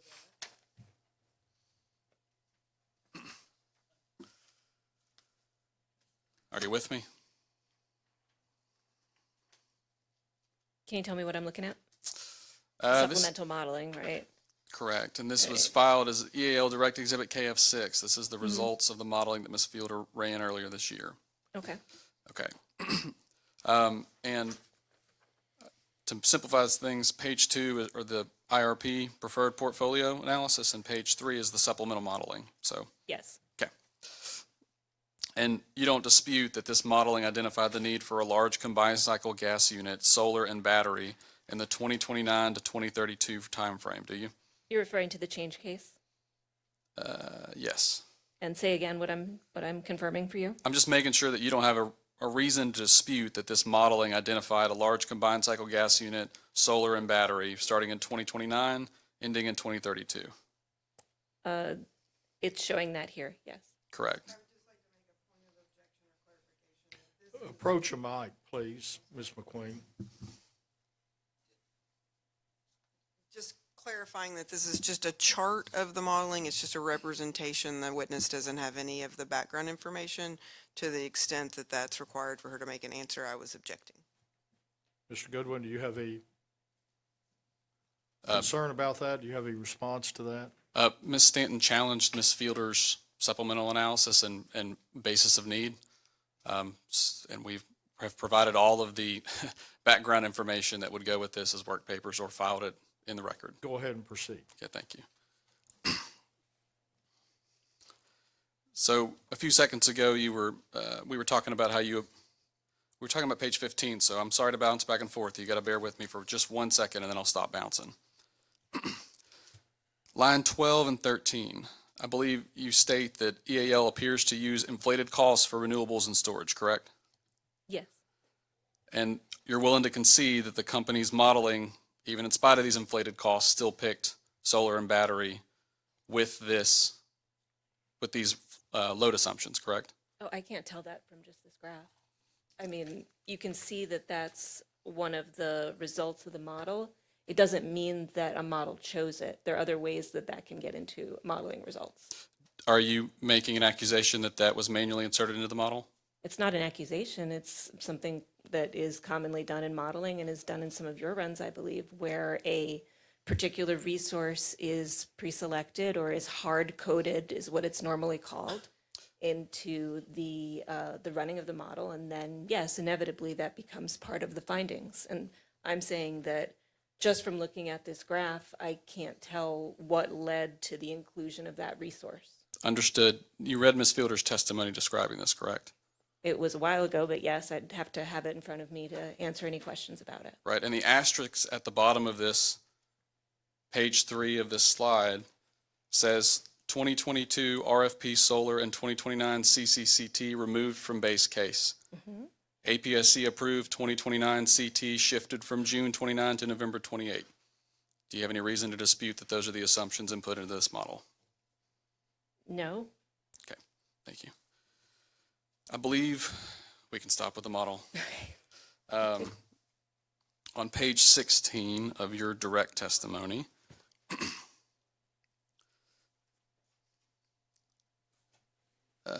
let's see. Line 10. I think you were, in that parenthetical, which states, and not utilizing a particular piece of property, were you claiming that the company was hyper-focused on one particular piece of property or too focused? You have to give me a moment to Take a catch up moment. with you.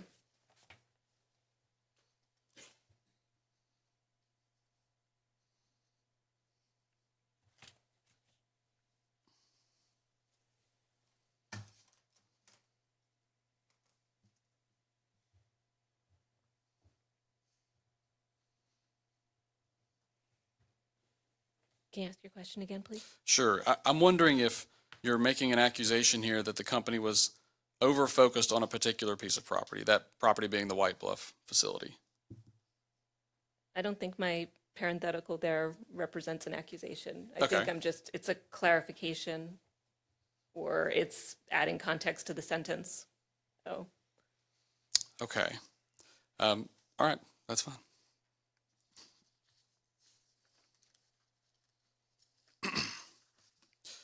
Are you aware generally about the White Bluff facility? Because it's been talked about several times here today. generally, Okay. Your testimony did not refute that White Bluff is the only site available to Entergy Arkansas where it can use over 700 megawatts of existing interconnection rights, correct? I don't make any claim regarding that. Okay, you have any reason to dispute it sitting here today? No, Okay. And I believe you're aware that it's the company's position that by placing just JPS at the adjacent to the White Bluff facility, it can avoid transmission upgrades for that unit, correct? yes. Okay.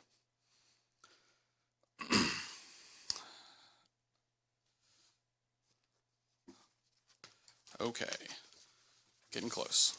You will go back to page 5 of your direct.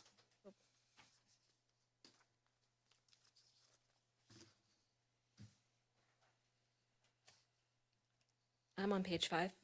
Thank you.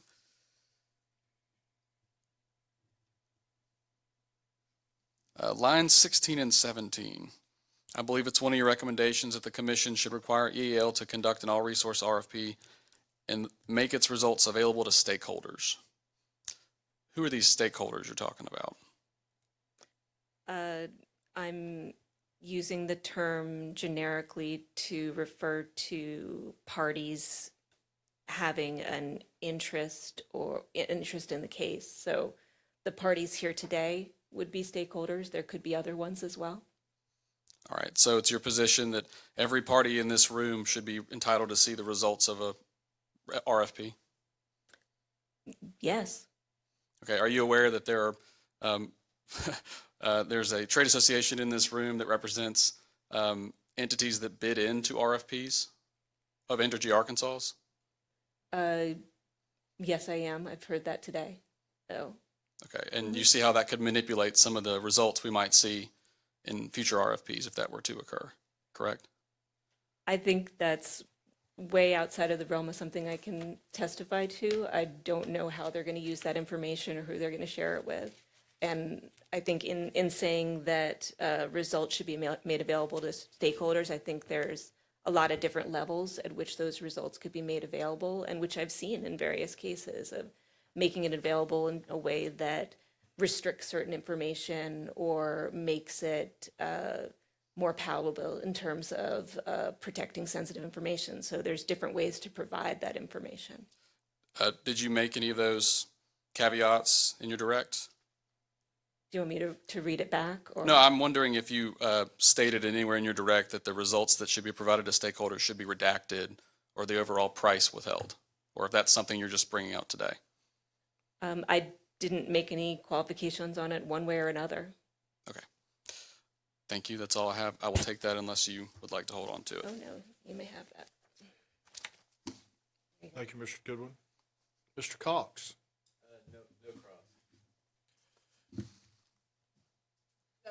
No cross? No cross.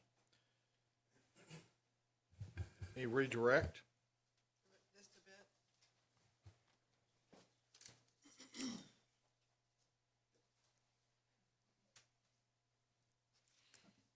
Dr. Stanton, I'm looking at this exhibit KF6 and looking particularly on page 3, which I'm is sorry, they took that one away change from me. case. Yeah, so that's, I don't need it, you take I said I it. didn't need it, sorry. So if the remaining useful life of White Bluff was extended, how would that change that graph, would you expect?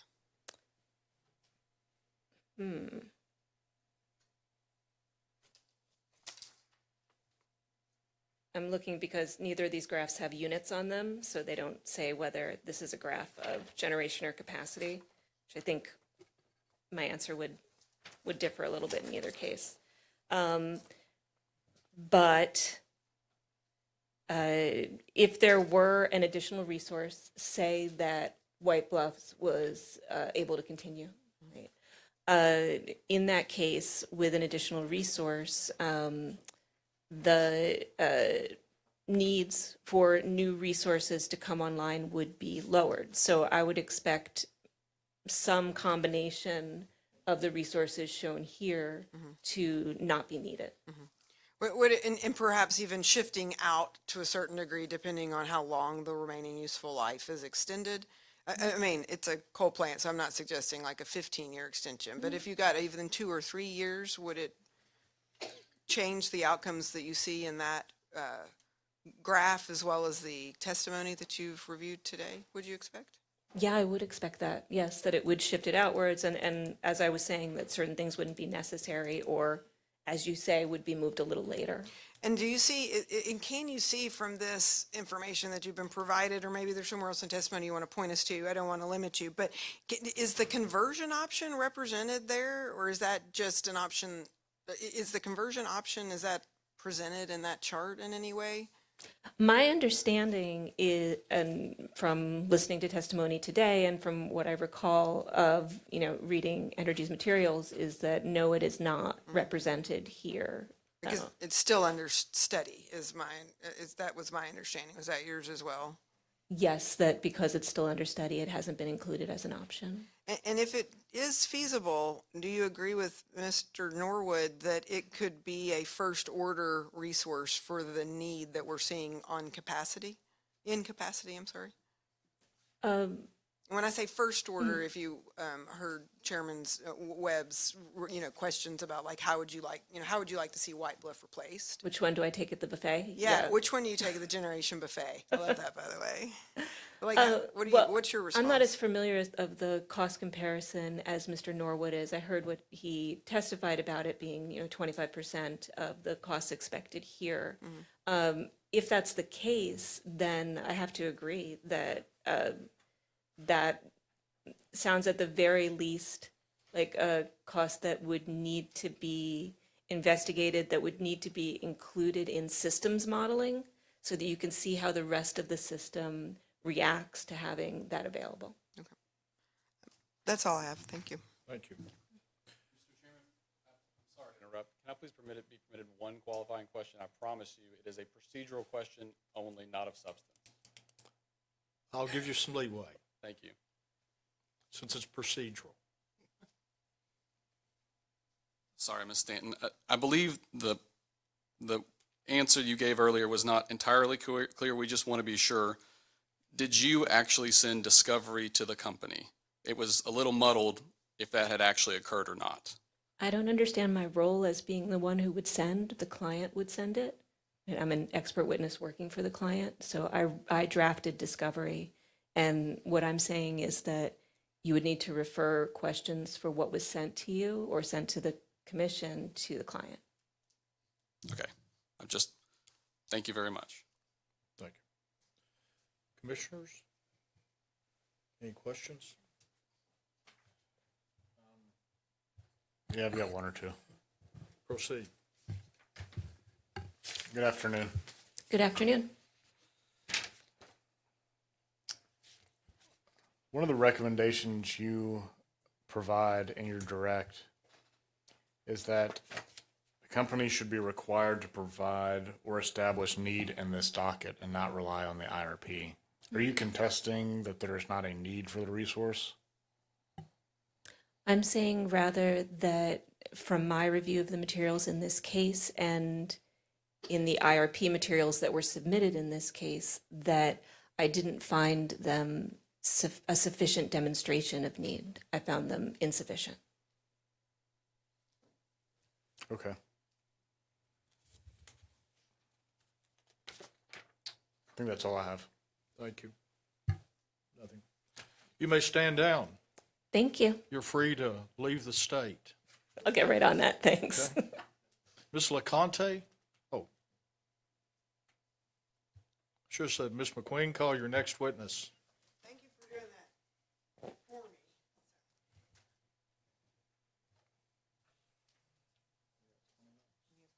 Yeah, you have 20 minutes, and I've got to go around this table. We're gonna do, it's gonna go quick, I Okay, bet. thank you.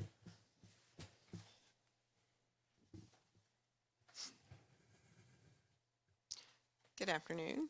Good afternoon. Are you, Miss Billy LeConte? Yes, I am. Are you the same one that filed, direct testimony in this docket? Yes, I am. Do you have any, changes, redactions, edits that you would need to make at this time based upon what you've heard or otherwise? No, I do not. With that, I tender the witness. Pass the witness. Mr. Goodwin?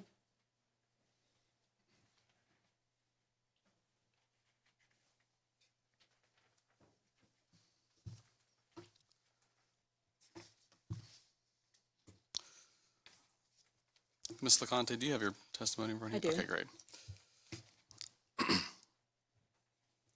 I believe I'm fair in summarizing one of your objections to the company's request for prudence finding here is because the EPC contract is still being negotiated. Is that a fair characterization of one of your objections? That's one of my objections, yes. Okay, thank you. Are you aware that it's typical in these types of proceedings for a utility to seek an advanced public interest finding before final execution of that document? I can't say I'm aware of that, but even so, I'm not aware of a utility seeking prudence based on that at the time that they receive that information. So you're disputing that's typical practice in front of the commission? Can you repeat the question? What's the typical practice again? Okay. Are you aware that it's typical in these types of proceedings for a utility to seek an advanced public interest finding before the transaction's finalized, executed, sorry? A public interest finding to, Suspend just a moment. Yes, sir. Mr. Lewis. Make a clarification. Are we talking about prudence of cost, or are we talking about prudence of action? Which one are you referring to so I can follow you a little better? Clarify your question. Yeah. Mr. Chair, this probably goes back to some of the issues on the issues list. The Attorney General would have preferred for all of this to have been couched directly as under a prudence of cost or prudence of action characterization. The Act 373 is not quite so column definitive. Yeah, column oriented, maybe polarized. It references public interest findings. I mean prudence findings. My apologies. And I'm not disputing what that act says, but at the end of the day, he's asking for money, and he's asking that he has the authority to bill. Clarify your question. I don't care what the act says. Let's clarify so she knows what she's answering, okay? I do care what the act says, excuse me, but. I understand. I'll try to couch this in less controversial terms. I think I can do that. Thank you. Ms. LeConte, you've been a witness in several of Entergy Arkansas's last few resource cases, correct? just in the past Lake Catherine one. Okay. Other people from my firm have participated in other IRP cases for Yale. All right, so you're aware of some of the old solar, and old is a wrong term, some of the solar bot approvals that have occurred? I'm aware of them. I have not extensively reviewed the testimony or the orders in those cases. Okay. Are you aware that in the company's last 5 owned resource dockets, the commission has granted EAL similar prudence findings to those requested here? Again, when you say prudence findings, are you meaning prudence of cost or prudence of need? I'll reference not this one, I'll reference previous ones where prudence of action and prudence of cost were requested. And to be clear, I'm not talking about a final prudence determination for purposes of rate making. I'm talking about approval to construct the resource that the commission has decided is appropriate and in the public interest at the cost presented. I'm only aware of the Lake Catherine unit where that's where the utility requested that.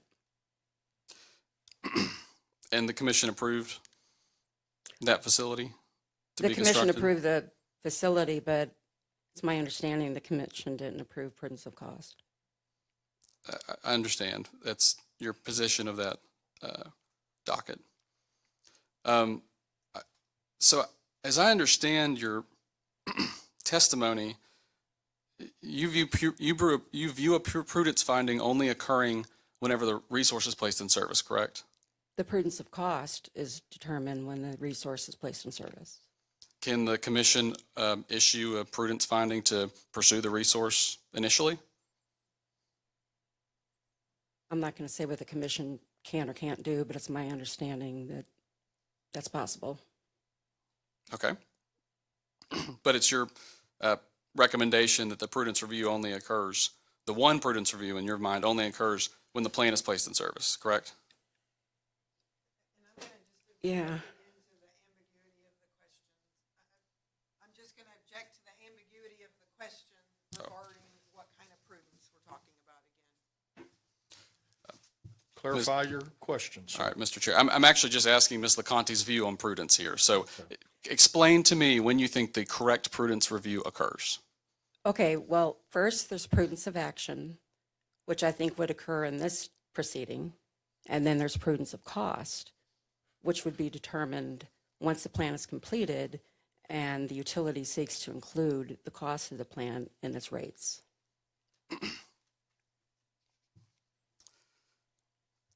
Have you reviewed?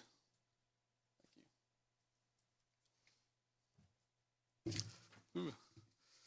Do you think it would be appropriate for the commission to issue prudence to construct a resource at an estimated cost? An estimated cost, those are projected costs. I don't see how you can review the prudence of them when they haven't been spent. Okay. Are you aware the commission has done that in the past? I am not aware of that. Okay. Have you read Act 373 of 2025? I have briefly, but it's been quite a while. It's quite an act. I understand. It's long. But you're aware it was passed earlier this year, correct? Yes. Are you aware that it expressly contemplates the commission can or would issue orders on, quote, the prudence of the decision to invest in the new strategic investment? Yes, I would say that they can order prudence on the investment in the plan. Well, let me rephrase that. When you say investment in the plan, are you saying prudence of cost? I'm saying a prudence to pursue construction of the plant at an estimated cost. Yes, they could approve prudence of the plan at an estimated cost, but I still don't think that they should determine prudence of that cost before the plant is completed. And how does that comport with the construction costs that are potentially going to be flown through the Generating Arkansas Jobs Act rider? Well, I think the costs that are estimated would run through that rider, but I still think that once the plant is put in service, that the costs that ran through that rider should still be questioned and determined whether they were prudent. Even though customers have already paid for that? Yes, I still think that if the costs weren't prudent, the customers should get a refund. I'm sorry, I want to make sure I understand very explicitly what you're saying. So you're saying that if a plant is built at or below an estimated cost and those funds are flown through the rider, somehow I'm not following your refund logic. Can you clarify how that comports with the rider itself? So you have the rider, which is based on the estimated cost, which has not been determined to be prudent. you recover those costs through the rider. Once the plan is put into service, then you review the costs, whether they're prudent. And if they were not, then the customers would receive a refund. Thank you. Give me 1 second, Mr. Chair.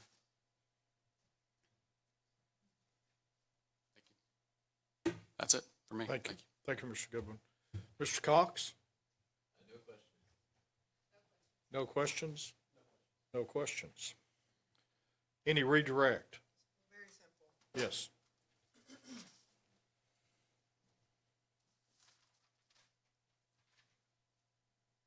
Ms. LeConte, Mr. Goodwin talked about the 5 solar PPA approvals.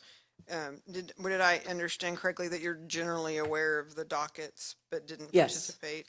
Yes, and help me understand, a PPA is where they're actually purchasing a unit or a generation resource that is already under construction? Is that, Yes. and so how does a PPA differ from a new build in regards to where the costs are known or not known? The costs are typically known up front when you have a PPA. And would that then make a difference for why you could do a prudence of costs when you already Yes. have known costs? When you have known costs. And would yes. that would account for those 5 dockets, would it? Yes. Thank you. Thank you. Ms. Anderson? No questions? Mr. Tate?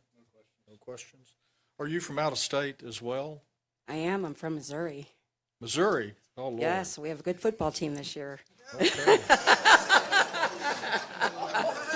I know those are fighting words in Arkansas. Well, you'll have to stay here till Tuesday, okay? I would You'll make that enjoy sacrifice. you will enjoy the state, okay? You are beautiful state. free to go, and thank you for coming to Arkansas. Thank you for accommodating me. I appreciate ma'am. it. Thank you. I believe that we have reached our time. Is there anything else I need to? Any other issues that y'all have at this point?